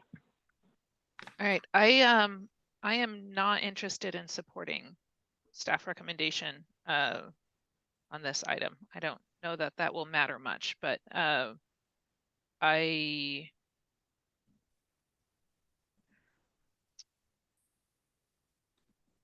am opposed to the project in Mexico without significantly more information.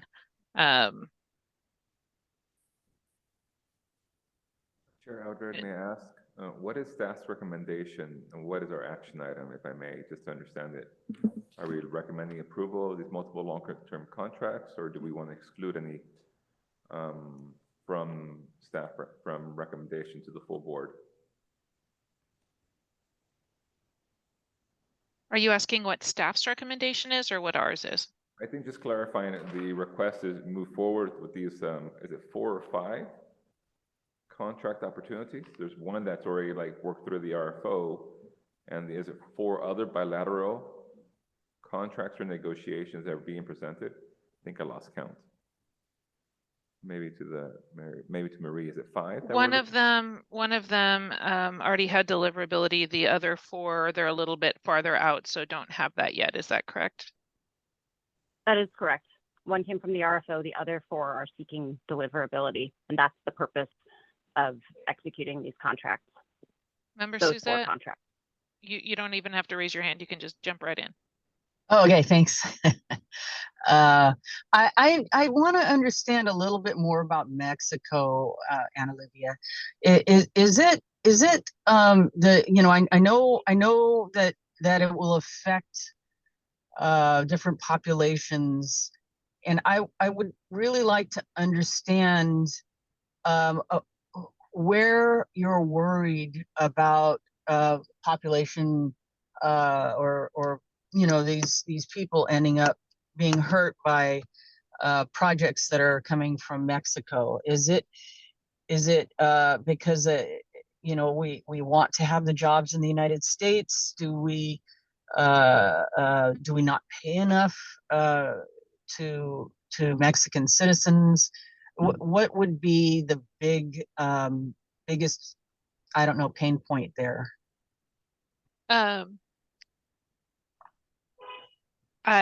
There's several things actually. So I am certainly not opposed to the creation of Mexican jobs. I am appalled at what the history of trade with the United States has done to the quality and the income level of those jobs. But mostly I'm concerned about EBCE funds, which have a very vocally loud stated, look at all of our sports teams, we keep our money local, just not being invested locally. So we do want this diverse portfolio. I do understand that. I understand the importance of wind and of having wind coming from different areas. That all makes sense. We are a local energy provider. We are going farther and farther with our energy investments. We are practically creating a regional thing, which has been a hot button debate. And I feel like while there is a deadline on February 14th for projects to put in on for interconnection, this project is a gigawatt. It's Yep. huge, right? We're looking at Mhm. 240 megawatts. Like, they're going to get their interconnection, or the capacity isn't there, right? Like I would want to see a bunch more about why we're investing internationally. These funds that are paid by our local ratepayers,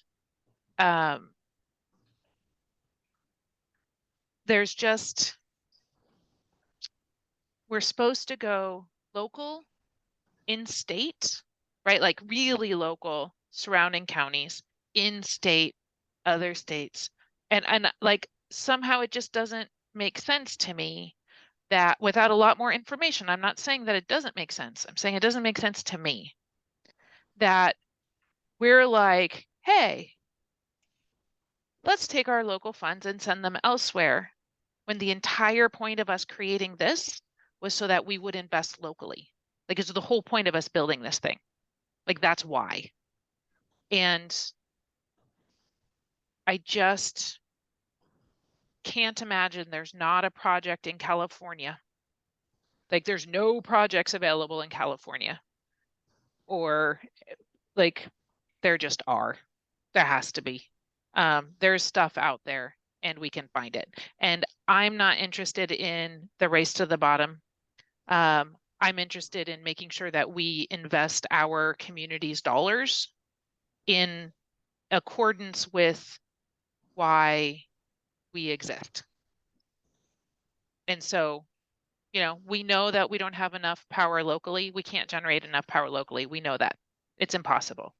I don't see us doing the kind of investment locally that I would want us to do in a lot of areas, and I'm vocal about that.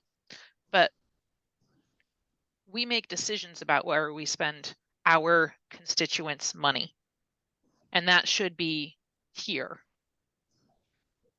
I mean, my family's from Mexico. I'm in Costa Rica right now. I do a lot of trade work and a lot of border solidarity work and all those kinds of things. But this agency, our existence is to support local community. And that is where we should put our money. That's my thing. And I'm still calling time on us. Like, it's 7:47 and we have not started our two biggest items yet.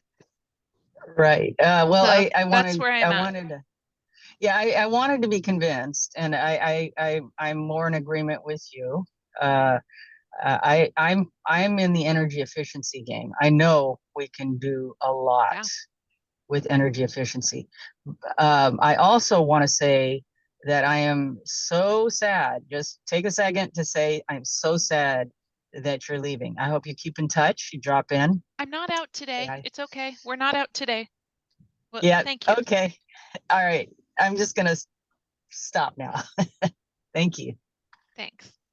In order to move, All right. Does somebody want to make a motion and we can vote in either way, or we can just not make a motion on this and since Member Hernandez or Vice Chair Hernandez and I have, I think I can make the motion to move forward staff recommendation excluding the Mexico project until further notice. And I think that's the gist of it. Wouldn't, yes, sure, yes. I just want to make a point of order that Member Hugh, who is in our attendee area, had her hand raised. oh, excellent. Member who? I Go do for have it. a motion on table, so. Oh, sure. Is there a second to the motion and then we'll take public comment? To move forward with staff recommendation excluding the Mexico project at this time. I second. All right. Motion by Vice Chair Hernandez, second by Member Lakshman. And now we will do public comment. Member who? Member Hugh, recognized for 3 minutes. Great. Hi, everyone. Thank you. I'm speaking in a personal capacity today as a member of the public, so thank you for this opportunity. I did want to chime in and just say thank you, Marie, for this presentation. I definitely hear the strategic interest in portfolio diversification by the inclusion of this type of wind resources. I am really encouraged to hear, the interest in prevailing wage and those protections that you described and the strategy around working around the CAISO approved deliverability challenges. But I do want to echo what I think we're hearing from the Community Advisory Committee members, that this proposal of 5 projects to me feels like it does substantially stray from the intent of AVA in terms of local priorities, local benefits, local decision-making, local communities. In my mind, even if local generation opportunities are a bit more expensive, those feel like avenues worth considering or revisiting or supporting, I think, which is what Member Souza was perhaps suggesting, especially given AVA's substantial surplus. I do hear the marketplace challenges that you're describing. As we know, California as a state also has a massive budget deficit. Inflation is soaring. There are some, very real pressing needs right here in our local community for residents and communities in our service territory. So I think I worry that we're over prioritizing a better price point here rather than the intent of the agency and our work. And frankly, our promise, right, to our local communities as a counterpoint to how investor-owned utilities typically make decisions like this. And so to be, a bit more blunt, if I can, this proposal does strike me as something I would expect to hear considered by an investor-owned utility, not from a locally rooted community choice aggregator. So I'm curious if there are creative options for AVA to proactively support local generation options. Maybe it's providing seed funding, helping local projects or companies overcome other kinds of barriers to really ensure that those local projects are better able to compete for opportunities when they open up. I know that there are conflict of interest considerations here for competitive bid processes, but I do think you mentioned that 4 of these came through bilaterally and not through the open RFO process. So respectfully, perhaps we can incubate local projects more proactively, right? So I just want to underscore, I hear the intent here, and I also think, maybe my feedback is mirroring others. What feels challenging is that this does not I'm not necessarily seeing AVA invest more heavily in local communities in meaningful ways in response to community needs. I'm not suggesting AVA is not doing anything, but I think we are hearing loud and clear there's more that we can do. Maybe we can look further upstream. Maybe we can better meet local community needs, including local generation. Maybe we can proactively support local jobs and companies so that they are ready to actually offer projects at the scale and time that we need. Thank you. Thank you. That was remarkably well said. Thank you, Member Hu. All right, are there other members of the public with their hand raised? There are no hands raised at this time. All right, we have a motion on the table from Vice Chair Hernandez. It was seconded by Member Lakshman. Are there any members of the committee who wish to discuss this item? Seeing no hands raised, we'll take a roll call vote. Great, thank you. Member Landry. Abstain. Member Lakshman.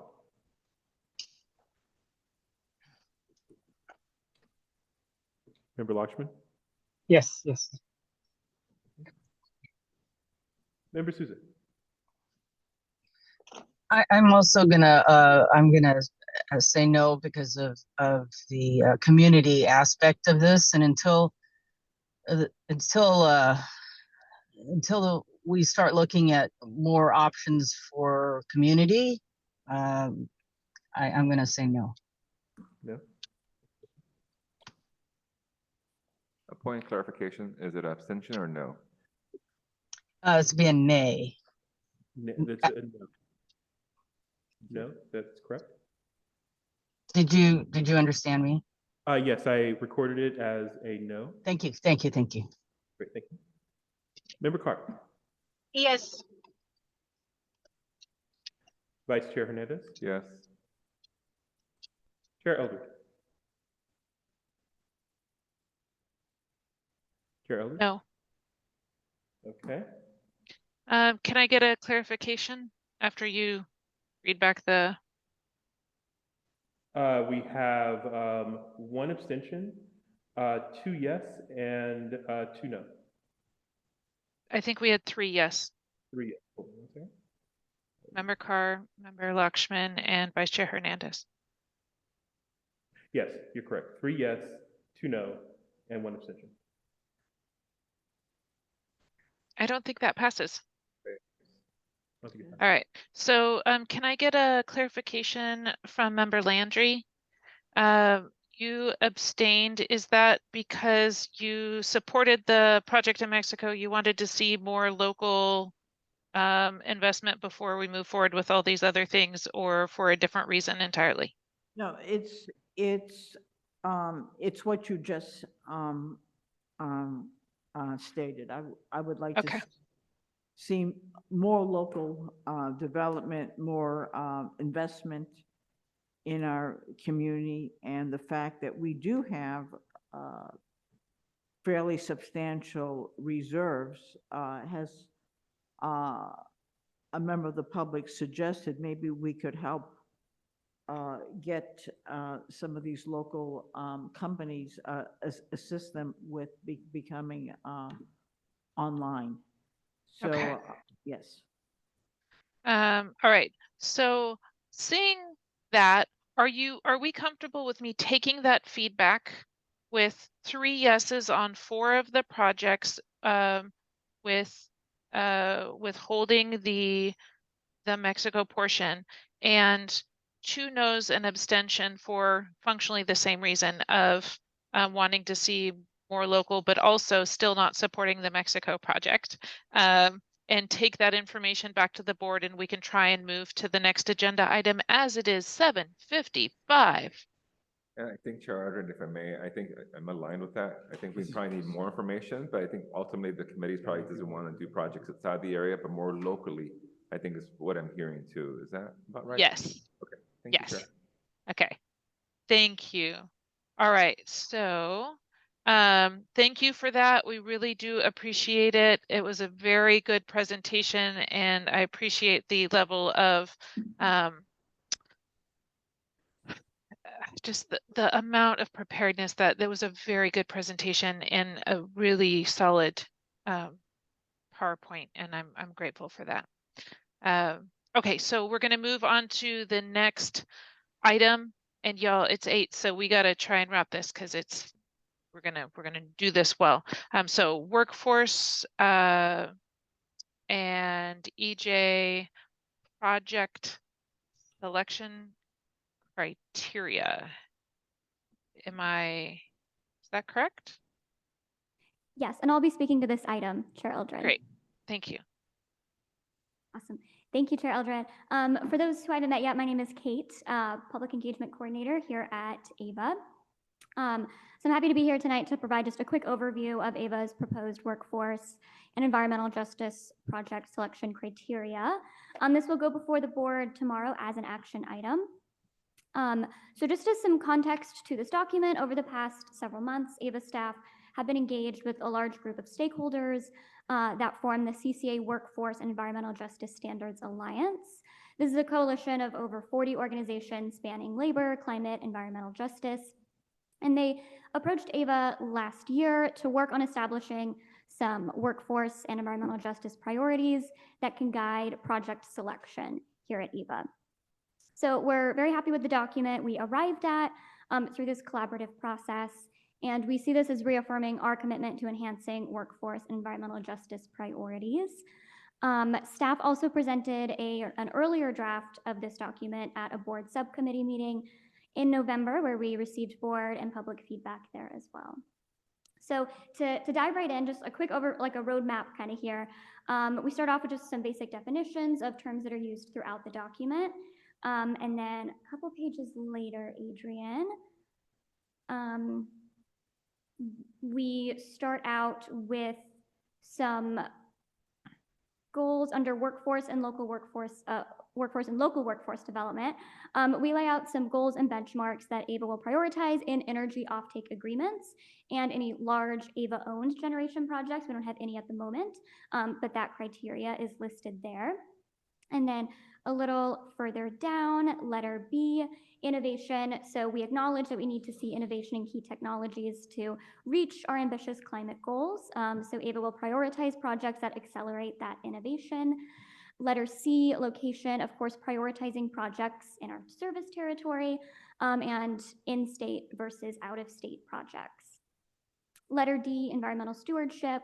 So acknowledging that energy projects can have an impact on the natural world. So speaks to criteria to minimize that impact as best as possible when selecting projects.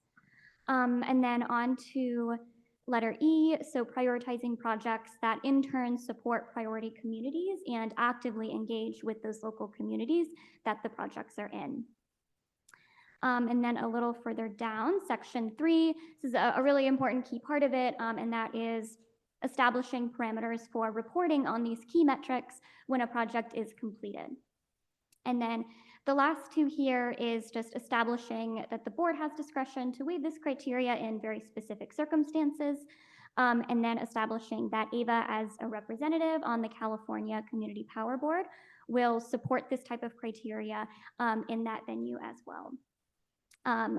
So in all, I also just want to highlight that AVA already approaches projects already with these priorities in mind, but this is a way to formalize those principles and ideas that AVA will continue to pursue.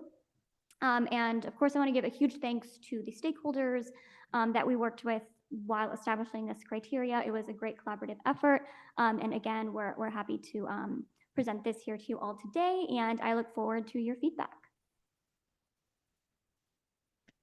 That was a fantastic presentation. Thank you for doing that. Do you mind jumping back to the first page? Okay, cool. And can we hear real quick from, are there any members who are participating today who are part of the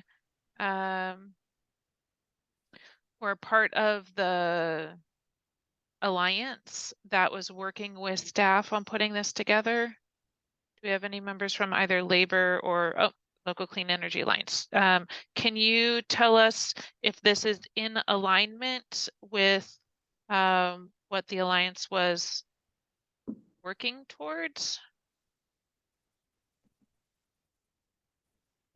Hi, Jessica Tovar, East Bay Clean Power Alliance and Local Clean Energy Alliance, and also part of the CCA Workforce and Environmental Justice Alliance, all these alliances. This isn't comment, Adrian. I'm just asking if we can get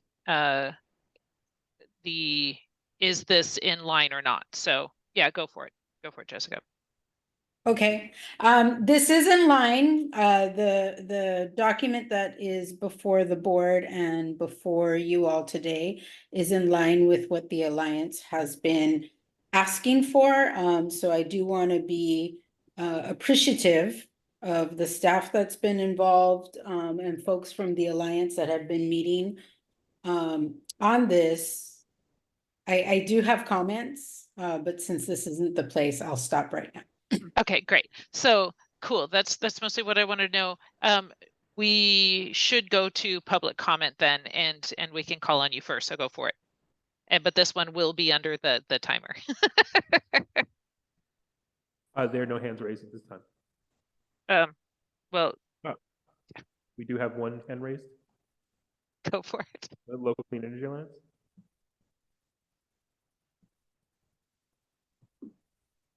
Jessica Tovar, East Bay Clean Power Alliance. I will say, I have to say what I think is very obvious here, that there is nothing in this resolution that includes outside of the United States in contracting solar. So it prioritizes local first, state, and then also, and just to really be clear, local being AVA Community Energy Territory.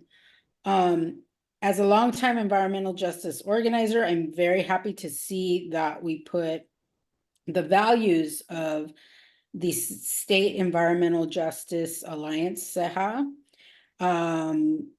SEHA's own points around community engagement and meaningful engagement, and many of the priorities that are reflected in their publication on how, building a just future, how community choice can best represent and do investments and inclusion of environmental justice communities. So I wanted to just really appreciate that piece because that was something that we were very strongly advocating for. I want to also honor the section around environmental stewardship. And really what that is really about not using our precious desert lands and undeveloped lands for solar, but actually looking for other ways to include solar and not really desecrate our communities. And I'm just really reeling from the last item because there's a lot of contradictions here, and so I just want to uplift that. But I will say that the interaction and the engagement of staff with members of the Alliance, I would like to see that be a model for how we move forward with this agency. There's like a lot more work to be done in terms of creating community benefits. And I would like to see Ava Community Energy staff working with us. When I say us, I do mean East Bay Clean Power Alliance. I do mean Alliance members and other environmental justice organizations in the territory. I think there's a lot more that needs to be done from this agency to really address energy equity and doing investments that reach communities that have been disinvested for too long. I'm out of time, so I will stop right there. Clean power to the people. Thank you. Thank you. Thank you. Member Hugh. Go for it. Member Hugh, recognized for 3 minutes. Excellent. Thanks, everyone. Hi, this is Lisa. I'm here speaking as a member of the public.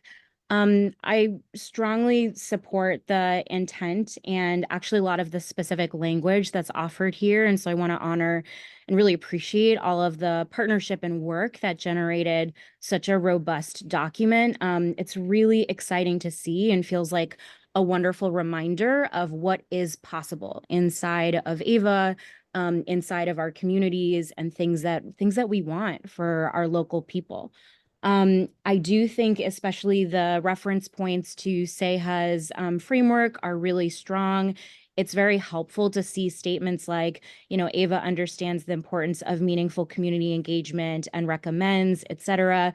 I think the commitment statements are helpful, and I'm really eager to see what that looks like. And so I think that's the part that I would push on, not necessarily in this specific ordinance, but, just recognizing if we are, again, reaffirming our commitment to, for example, helping low-income and environmental justice communities overcome barriers to their access to public investments, resources, education, and information about energy service and policy, which is stated under B, benefits accruing equity priority communities.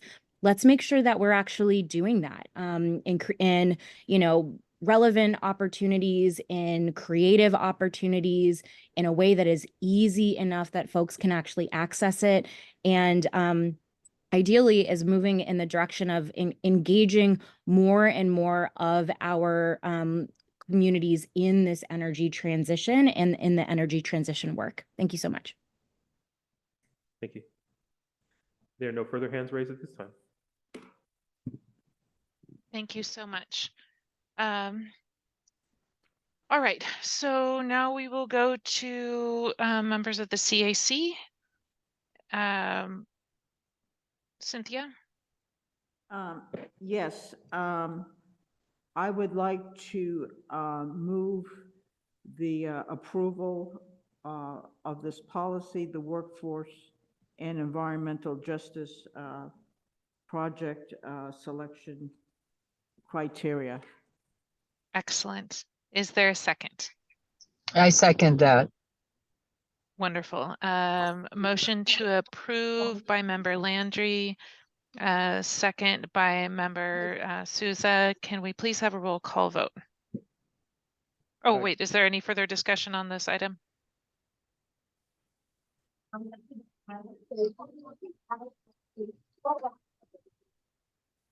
Okay, I'm gonna say I'm really stoked to see the amount of like what this thing turned into is really cool.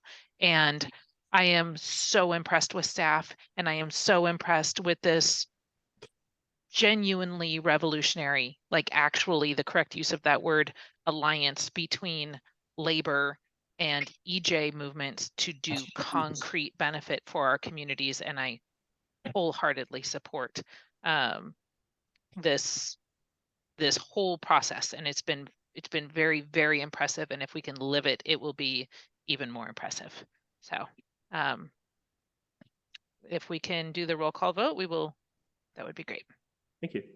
Member Landry. Yes. Member Lockton. Yes. Member Susan. Yes. Member Carr. Yes. Vice Chair Hernandez. Yes. Chair Elder. Yes. Motion's approved. Yay. All right, that went way faster than I expected. That's fantastic.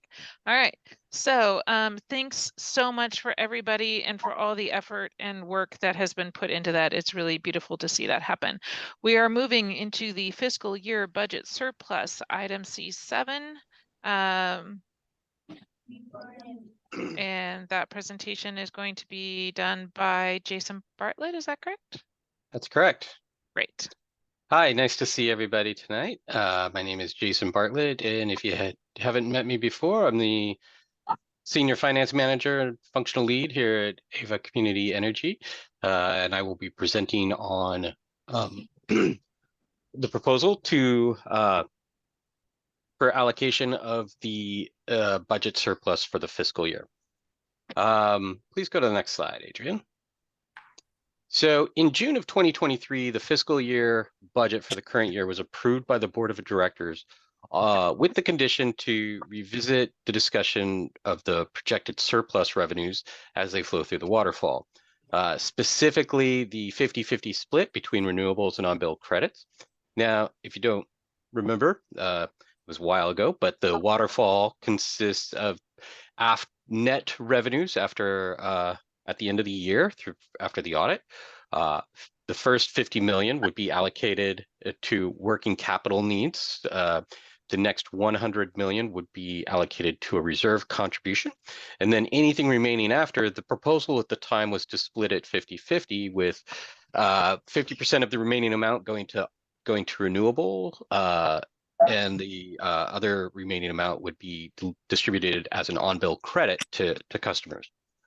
At the time, the waterfall or the budget surplus was expected to be about 179 million, with some.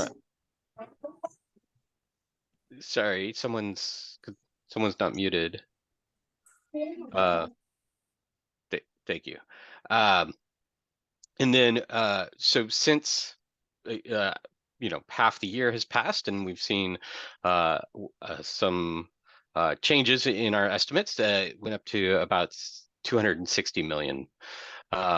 The final actual net position will of course be determined with the annual audit that will be completed in the fall of this year. So we presented staff presented some options. One option in particular is to retain the 50-50 split with the on-bill credit option. The second option proposed is to fully allocate the amount to renewables. And then a third option is one that wasn't discussed before, but it is to institute incentives or add to planned incentives for net billing tariff, which is also kind of known as NEM 3.0, to help stimulate rooftop solar development with various customers. Next slide, please. Jason, can I just get a clarification on that? These were the only three options evaluated? Correct. The meeting where this was discussed, there was a request from the board that we look at local okay, sorry, keep going. Yeah, there are, like, these are integrated with local benefits and local programs to some degree. So I will be going through those, please. So option A retains the on-bill credit as at the 50% mark. This, with PG&E's most recent rate filing, it is expected that the annual increase for average residential customer in our service territory will increase by about $70. At the time that the on-bill credit was pitched in June of last year, that the expected revenue distribution would have been about $9 to $10. But with the increase that we're seeing, we're currently estimating it to be more around like $35 or $36. $36.53 is presented here. And this updated credit could offset over 50% of the annual increase in generation for the average residential customers. Some considerations with this option is that it is a one-time payout in the November-December timeframe, and it serves as the primary means to offset the significant costs due to PG&E's rate increases. Next slide, please, Adrian. Here's a chart that shows the two charts. So the chart on the left shows the average residential bill change per year in dollar amounts for EBC residential customers. And the chart on the right shows the annual average bill. And the gray bars would indicate what that would be with the applied discounts. Next slide, please. So option B was to retain the full amount for renewable development. We do have a balance in this reserve. To call it a reserve, it's we've already allocated 10.5 million to this endeavor from last year's net surplus. So if we retain the on-bill credit, that would go up to 65 million. If we fully allocated it, it would go up to about 120 million. And this would allow incremental renewable resources to be developed that otherwise wouldn't be considered in AVA's current procurement plan. So basically, it would encourage us to buy renewables that are kind of outside of our expected price zones. Next slide, please. And then option C was incentives for the net billing tariff. Net billing tariff is the new name for the NEM program. And it has been delayed from December, but now may occur before the end of this fiscal year. We are currently developing an incentive program that incentivizes solar and storage for AVA customers. This contribution would increase what we would allocate to that amount. And there's a lot to still kind of discover here. We're still gathering feedback from the industry to see what the actual numbers would be in terms of what, the $1 investment, what that would give in terms of benefit to a residential user. So I don't have all the details on those kinds of specifics, but the most notable considerations here is that these incentives would occur over time because solar and storage takes time to install, but it would probably most definitely benefit the lowest income solar storage development. Next slide, please. So we did discussed this with the FAP subcommittee this month on January 10th, last week.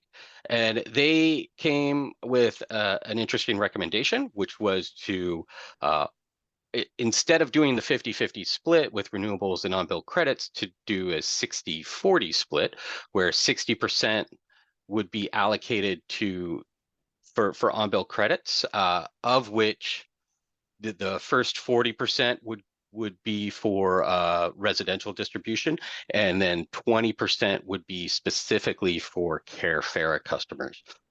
And then the remaining 40% would be allocated to option C for the net billing tariff projects. And the table there shows what the approximate on-bill credit would be. So if we do the 40-20 split of the 60% that would go to on-bill credits, the average residential customer would get about 28 bucks or so, and a CareFera customer would get over 170. If we did a 50-10 split, where 50% went to the average residential customer and 10% to CareFera, then it would be $35 for general residents and over $85 for CareFera customers. And one point I would like to make is that this would be in addition to our already additional planned, or what we've done in the past, the $50 credit to CareFera customers annually. And so that, is there another slide, Adrian? No, okay, great. And so that's it in a nutshell. Thank you so much for that Yeah. presentation.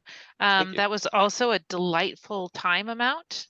Thank you for helping us move through that quickly, and especially on such an important topic. Do we have members of the public who would like to make comment on this item? There are no hands raised at this time.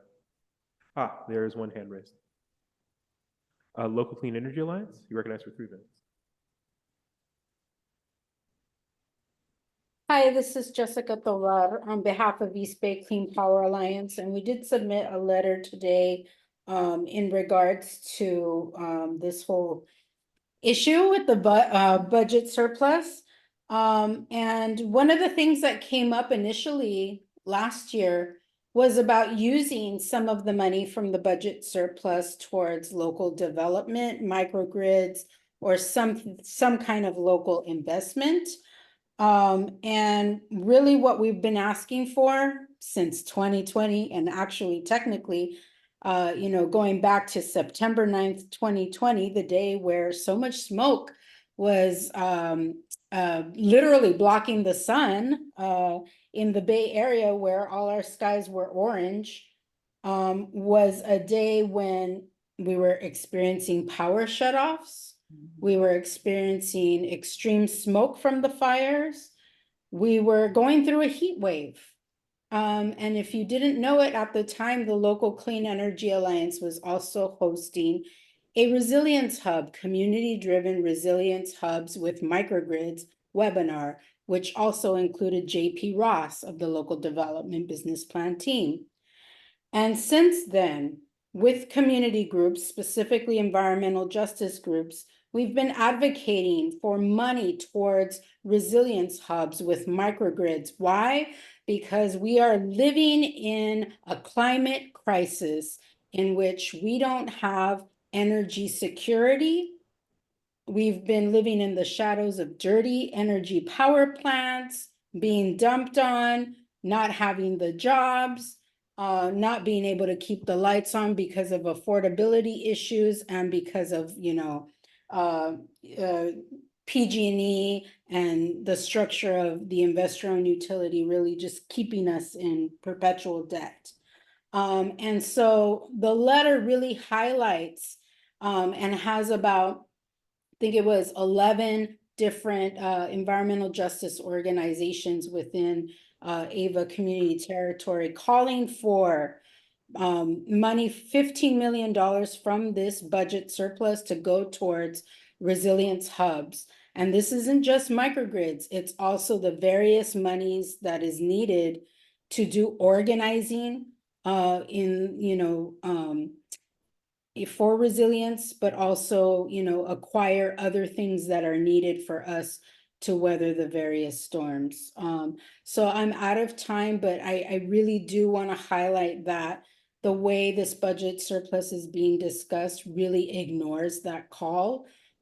This isn't the first time you heard me talk about it. And what you're doing here is really ignoring a large community within your territory. So I really want to see something different. And this agency working with us to make sure we bring clean power to the people. Thank you. Thank you, Jessica. Are there other members of the public with their hands raised? Yes.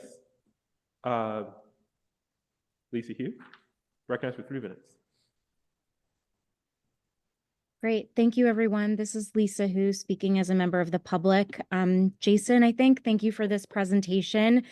And first of all, just a big congratulations on the phenomenal budget surplus this year and for the reminder of last year's surplus as well. I hope what that offers is, again, the spaciousness to make some strategic decisions as AVA and on behalf of our local communities. So some questions that come to mind from your presentation. Regarding option B, I'm curious if that is potentially how AVA could justify picking local generation and or other energy projects within AVA service territory, even if those come at potentially higher price points. If so, I support that. I think that mirrors pretty well what we were hearing as some concerns and opportunities from Marie's presentation. Two, I'm curious, when we talk about customers in this context, especially around on-bill support, are we thinking about, these customers as residents and nonprofits? Does that term also include local governments and companies? I think, just getting a little more clarification on customers and who we're trying to prioritize as we are allocating some of the surplus, I think is great to clarify. Apologies if I missed it. My third point is I also see a bigger opportunity for AVA to consider, using some of this surplus as essentially seed funding or meeting cost share requirements or, funding local partners to pursue other funding opportunities. I'm thinking especially of, drawing down those federal investments, thinking about, how AVA can work with the state on some of the statewide allocations, or better yet, what Jessica, I think, was offering, supporting demonstration projects for existing projects ideas, maybe from city climate action plans, like Oakland's ECAP process comes to mind. Resilience hubs have come up again and again as a strong priority, out of need and also out of a lot of creativity that's happening on the ground throughout our communities. So just planting some seeds for the CAC to discuss. Thanks. Thank you. Thank you, Lisa. Are there other members of the public with their hands raised? There are no hands raised at this time. Great. So then we will turn to CAC discussion. So, sorry, real quick, do you wish me to address? I would either love of those that. comments? Yes, Okay, that would great. be fantastic. Perfect. So thank you both for your comments. Very, very astute, very, very forward, very clear. I really appreciate that. To answer some of the questions, so the option particularly, so Lisa, you talked about option B. Option B would be really focused on renewable projects that are unaffordable to us, and that would almost primarily apply to local within Alameda County and San Joaquin service territory areas. Right now, development in those areas are really kind of priced out, as I think you heard Marie say earlier. And so this money would then go to kind of try to subsidize that. They would be smaller projects because it's super expensive, but this would help us get there. In terms of the customer definition, so there's a lot there, as was presented or recommended by the FAP committee was to allocate, a large percentage to CARE and FARA customers specifically, and then the remaining amount would be, of course, distributed across all the rest of AVA's customers with the mode of equity based on usage. But yeah, a large chunk going to CARE FARA's customers and those who need it the most specifically. In terms of resilience and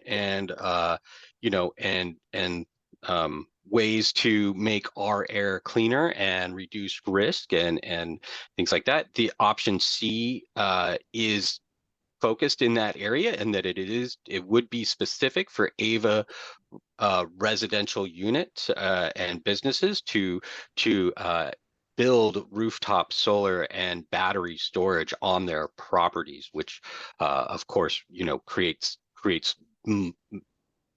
nano resilience. Essentially, it's down to the specific house or building that it's on.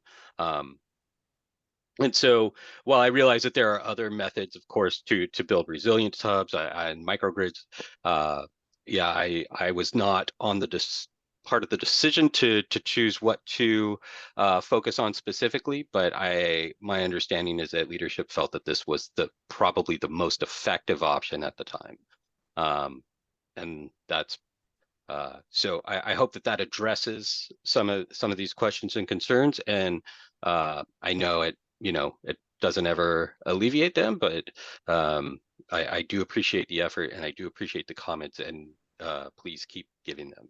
Thank you. Thank you. Yeah, that was really helpful. Member Sousa?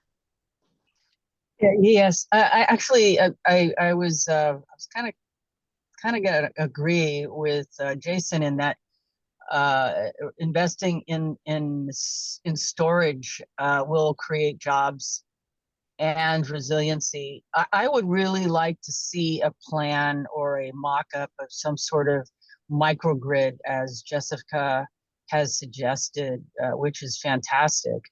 I would love the idea of seeing segregated communities to build resilience, and but I still don't know how that would work.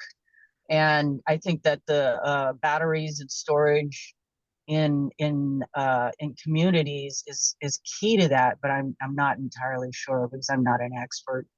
But I just wanted to kind of reiterate that what Jason was saying is that option C is pointed in that direction to some degree, along with our previous investment in educating our community. So if we can just weave all these together, that would be great. Thank you. Thank you. I have a couple questions, but I want to see if there are other members of the CAC who'd like to ask some questions first.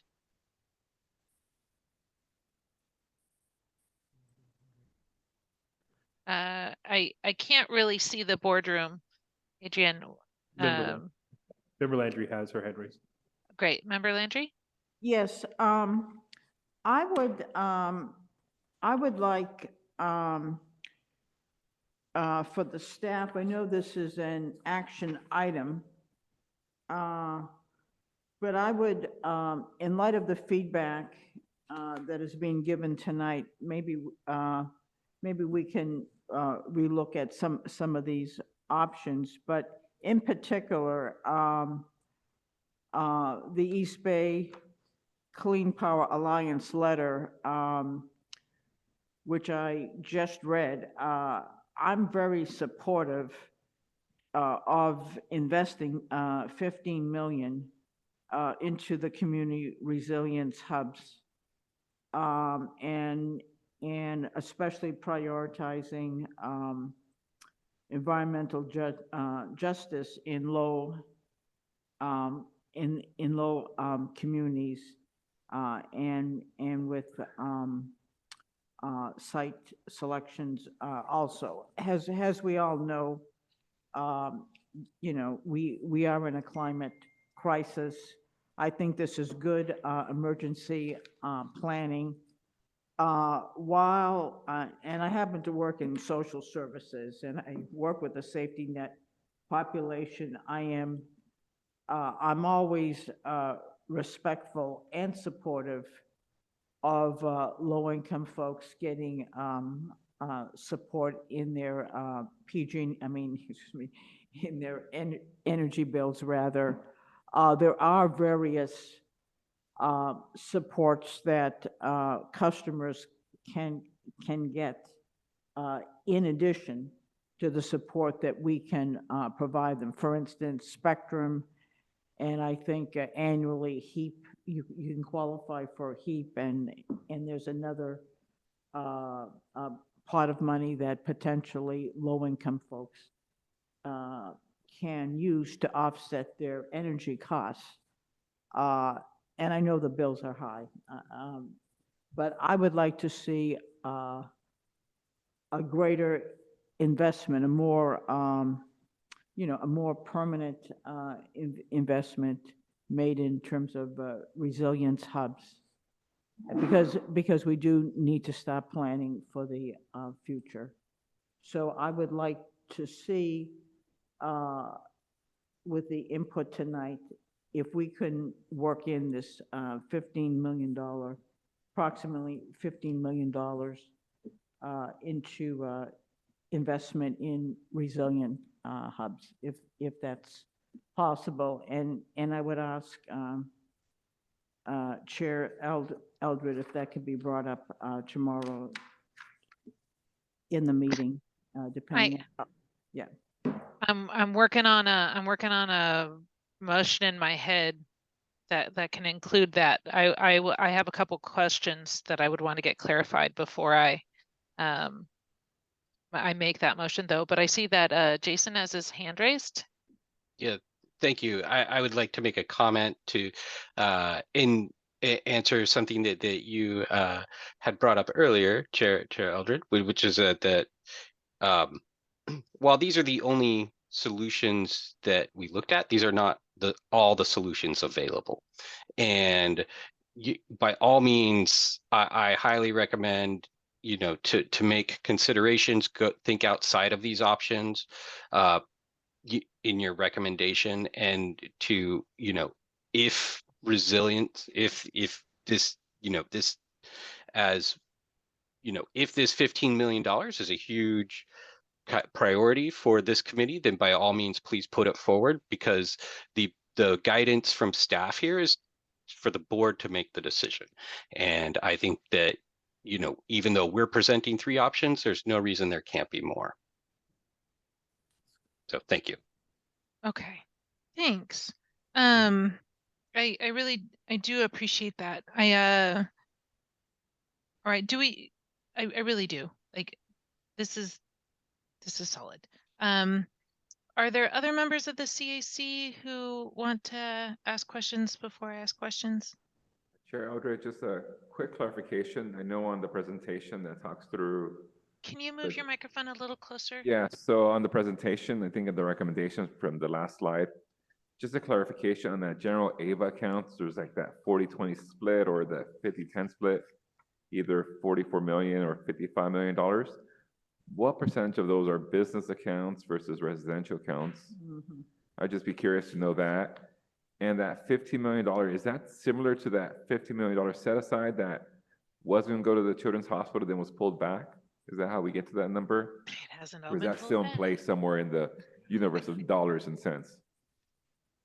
So those Jason, two want to questions. tackle that? I don't think they're related, Okay. but I'm not sure. It is the same amount of money, but there's no real, that I'm aware of, there's no real connection between those amounts. And before I guess we dive into the first question, so maybe just clarifying, and that first tranche of money that was going to be allocated got pulled back. Is that somewhere still being worked through a process to figure out where that money goes? That money was retained as net revenue from last year. So it was already either allocated into the renewable energy balance that we have, or was sent back to customers with on-bill credits. In English? I'm sorry.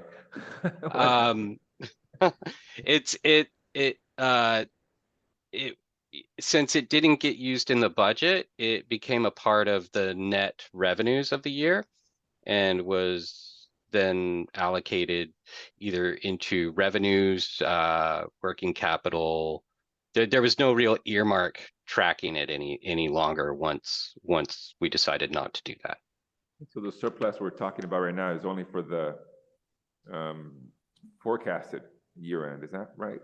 I guess I'm getting confused now a little bit. Correct. Exactly. That is for the current year end, the current fiscal year end. Correct. And then just asking the question about the split between business, the residential, and these forecasted accounts, and based on the FAP subcommittee recommendation, what do you see here? Is it more like, what is your split? Because if there is an allocation of business, then maybe you keep the residential side, including the Carafera allocations, regardless of the split recommendation, and take down from the business side as an example. That's why I'm asking the question. I'm sorry. From before. So the there's the methodology that we used previously was based on kilowatt hour usage, and a dollar amount. It was allocated by totally across the board. So the total allocation amount divided by the total kilowatt per hour usage gave us an amount per kilowatt hour that was given as credit. For residential, it was taken as the average of that, and everyone got the same amount. For other accounts, it was allocated specifically. I guess the differentiation between residential and business would be the focus, and you are averaging out a credit to the residential, which might stay the same, but maybe it would be discounted on the business side, so we could affect the resiliency grants or hubs that are being discussed today. Yeah, that wasn't looked at with these options. But it could be through the chair. Sure. Reporting back out to the board, something to bring back and maybe help close the gap. Yeah, as long as it abides by laws and regulations, I don't see any problem with that. Thank you. I do sort of have a follow-up on that. Thank you, Vice Chair Hernandez. And everyone, your questions have been illuminating. So before, when this was first presented, the numbers worked out so that it was an average of $6 per customer. On average per residential customer, which meant that the city of Oakland would get around $10,000. And large business and industrial customers would receive more. So now that the average residential customer would receive $36.53, and which is an annual, not a monthly. A monthly would be a totally different game, but an annual $36.53. What does that mean for like large industrial customers, business customers, and our board members' jurisdictions? How much would they be getting? Can I just jump in here for one moment? Sure. These are helpful questions, but given that this is a surplus allocation that we have not even actualized yet, it is all very hypothetical. And so unless there is like a constructive number that is going to drive the recommendation by this committee, I'd like to recommend that we move on. We're already nearly 45 minutes over time, and we haven't completed our agenda. Yes. So there's a big difference when you're like, hey, we can give $35 to the average residential customer, but the information isn't being provided with clarity. So what we found out last time was that there was the number yet. But CEO was it's an estimate. It's an estimate, just like the $35.63 or $36.53 is an estimate. That's a very specific estimate. What wasn't presented last time and I'm not looking for an exact number, I'm looking for a ballpark. When it was $6 for the average residential customers, it was $10,000 for the city of Oakland. So if we're looking to make a recommendation, it would be really helpful to know the disparity or the allocation for different customer classes. They were able to get an average for residential customers. What would the average be? I can't imagine that hasn't been worked up. So I the difference, Jason, I'll take this one again. Sure. The difference being that in this last round, based on the fiscal year 22-23 budget surplus, which went through the audit, and we knew this in October, we did a flat flat credit for residential. We did volumetric for commercial. We are actively implementing those commercial incentives now. I just received these numbers this morning. For the average commercial customer, they got $118, whereas the residential flat incentive or credit was $7. Okay, that was helpful. Thank you. So I hear the request to move on from this line, so I will. And it was really your response to Lisa's question was really interesting around this giving us the ability to maybe make some of those local investments on option B that we were priced out of before. Is it an option to restrict this usage to local service territory development and make sure that this surplus isn't getting allocated to out of our service territory, out of state or out of country? Yes, I believe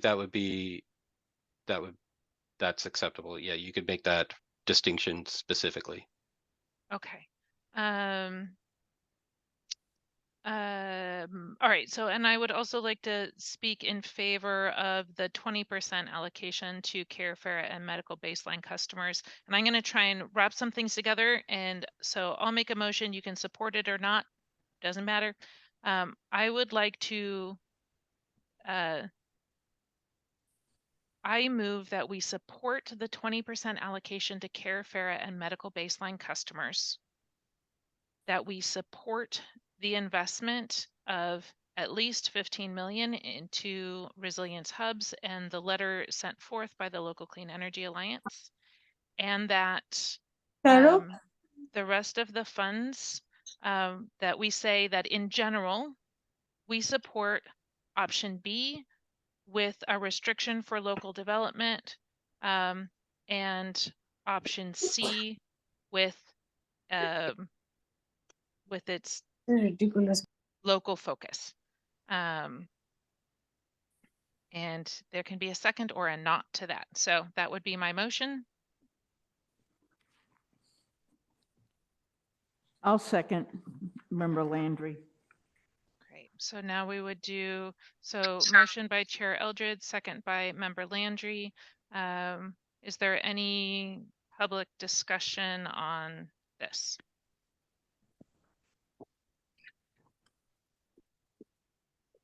Any members of the public with their hands raised? Sorry, let me ask that question better.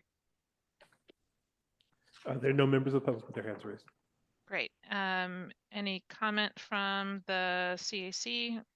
Can you restate the motion? Absolutely. Yep. The motion would be to support the 20% allocation to Carefara and medical baseline customers, to support the investment of at least 15 million into resilience hubs, and the letters sent forth by the Local Clean Energy Alliance because they had criteria in there. And that for the rest of the money that we support the board's decision between either option B, which is with a local restriction for the funding, or option C, again, local.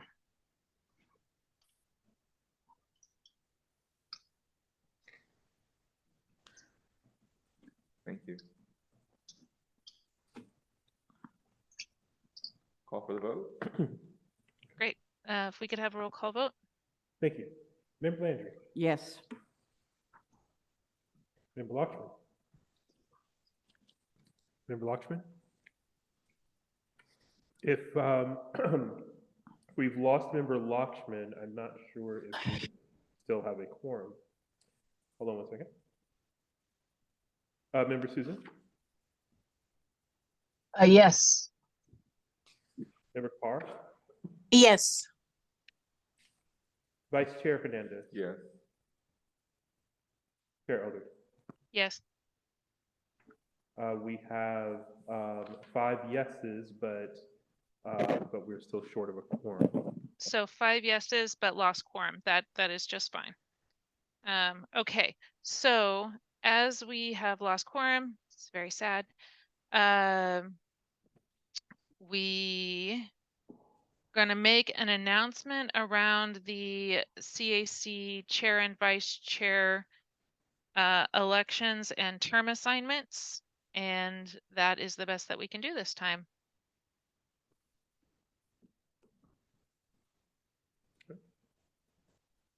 Who is, which staff member was doing that presentation? I don't believe there was a presentation. It's a follow-on from the information that was provided to the CAC in December as well as to the board, indicating that there has been a reappointment of all the seats, excluding your announcement made this evening, Chair Eldred, and that with the cycles for the chair and vice chair have ended. In fact, they've been over 2 years, and so it is time to elect a new chair and vice chair. Excellent. Okay, so from my understanding, there will be also an alternate of who's going to be on for 1 year and who will be on for 2 years. I hope they ask for volunteers for this beginning of the staggering. I don't know how they're going to do that yet. I haven't been asked. The hope will be that next month we can have a chair and vice chair election. So Vice Chair Hernandez and I started our terms, at least I started mine. You were 2, right? I have only 1 year. This is You have only 1 year, right? So mine started in December 2 years ago. So I have termed out as chair. And that means we will be electing both a chair and a vice chair. I really want folks to think about participating. And if you are interested in running, please email me. Please don't nominate someone without asking them first. But you can nominate somebody else. Do check in with them. And regardless of if I'm here, I'll be happy to support you in how that goes, because I really do believe in this thing. We do need folks to step up and run because this is important, and making sure the information gets back to the board is important. So we will put that at the beginning of the agenda for February, and bring the feedback back to the board also about potentially having a little bit longer for applications. So does anyone have any questions on that? And if I may, Chair, briefly, just one of the things I discovered through the Vice Chair is a lot of collaboration between the Chair and staff about putting the agenda together, and the Vice Chair taking notes that then the Chair would bring forward to the Board of Directors meeting, so that way it's sort of the cliff notes there. So in real time collaborating and getting this over to Adrian as quickly as possible for him to update the annotated agenda for the Board of Directors. This is one of the things that are asked of the Vice Chair. And it is really made a huge difference to have an active vice chair. It makes the role of chair much, much easier. So hats off, man. You've been awesome. My pleasure. Thank you. Okay. So if anyone has any questions, please feel free to reach out. I'm so into it. I'm really excited to be able to hand off this baton, and we'll try and open our next meeting with it. So with that, we will move to, unless we know what the staggered terms are going to be. Yeah, go for it. Kate has. Yeah. If I may, Chair Eldred, I just want to speak to the staggering of terms real quick. Oh, great. Yeah, so in the communication that Alex had sent out, we were thinking of staggering the terms through a random process because we want this to be as fair as possible. Just as a reminder of what the board decided last month. So in order to stagger the terms with these new appointments, half of the committee will be assigned a one-year term and the other half will be assigned a traditional two-year term. These folks who have the one-year term, depending on how long they want to serve, that 1 year wouldn't count towards their 8 total years that they can serve. So with that, we want to make this as fair as possible. So we were going to kind of run a quick kind of team generator during this meeting today to make those assignments. If you want to proceed with that, Chair Eldred.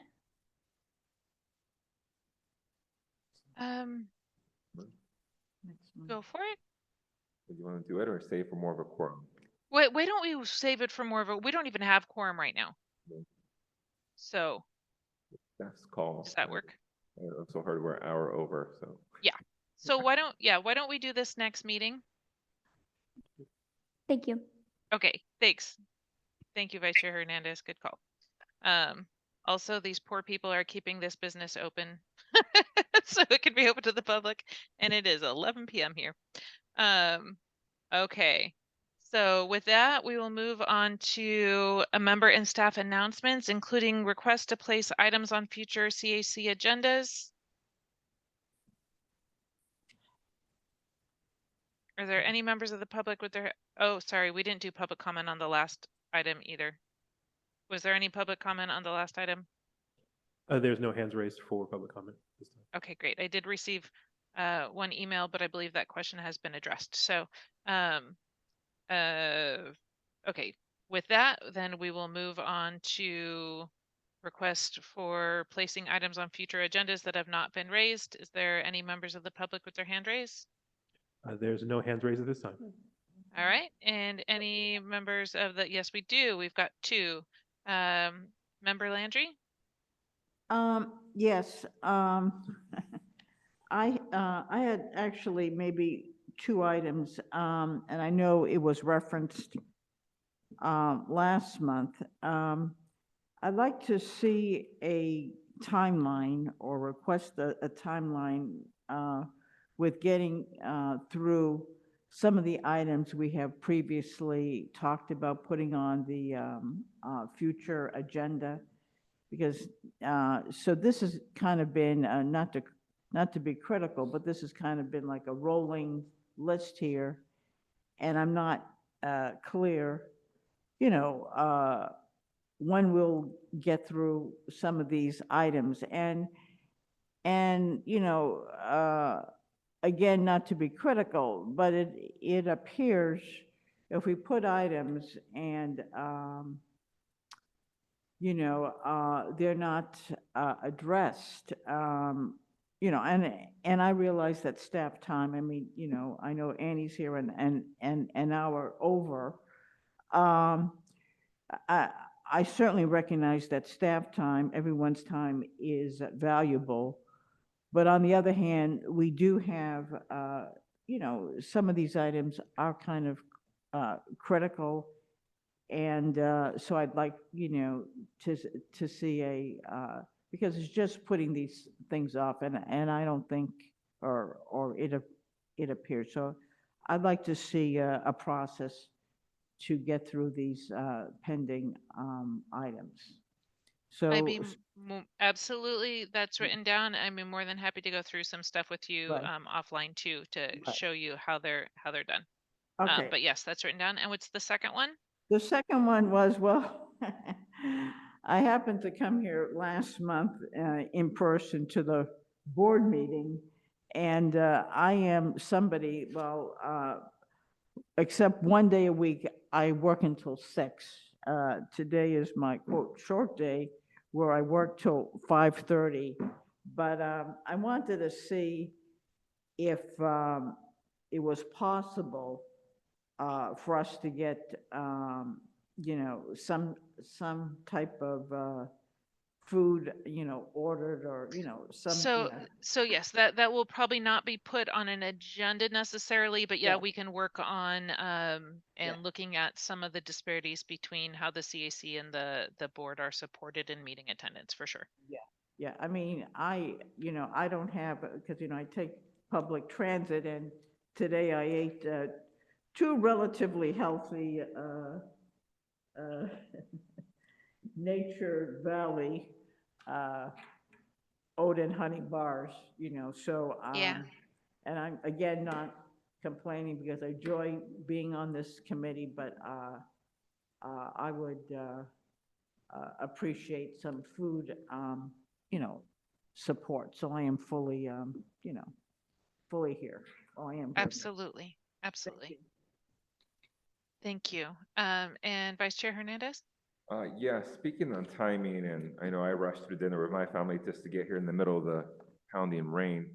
I just want to get a clarification around the importance of and the sort of the meeting restrictions on this committee as it differs from the board of directors, where we could maybe, I know I appreciate the audio finally being here, but do we need to meet hybrid, or could we all be via Zoom?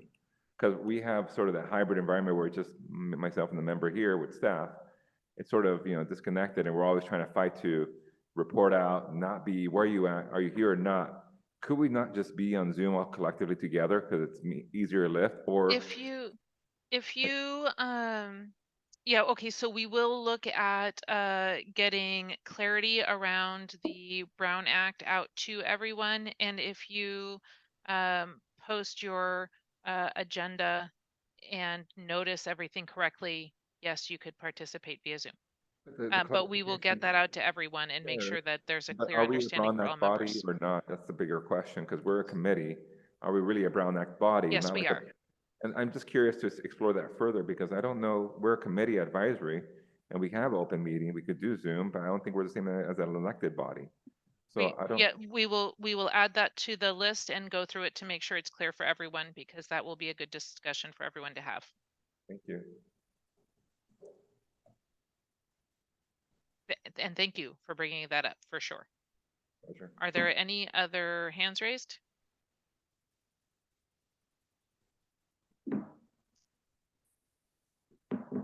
Okay, seeing none, we will move to agenda item 10, which is adjournment. The next Community Advisory Committee meeting will be held on Tuesday, February 20th, 2024 at 6 p.m. If you would like to attend remotely, you absolutely can do that. You just need to submit your location and post an agenda in a public space 72 hours before the meeting starts. And make sure that space is open, even if you are not at it, so that any member of the public may attend if they wish. We will see you next month, and anyone who wants to attend the board meeting, we will see you tomorrow. Have a great night. Thank you.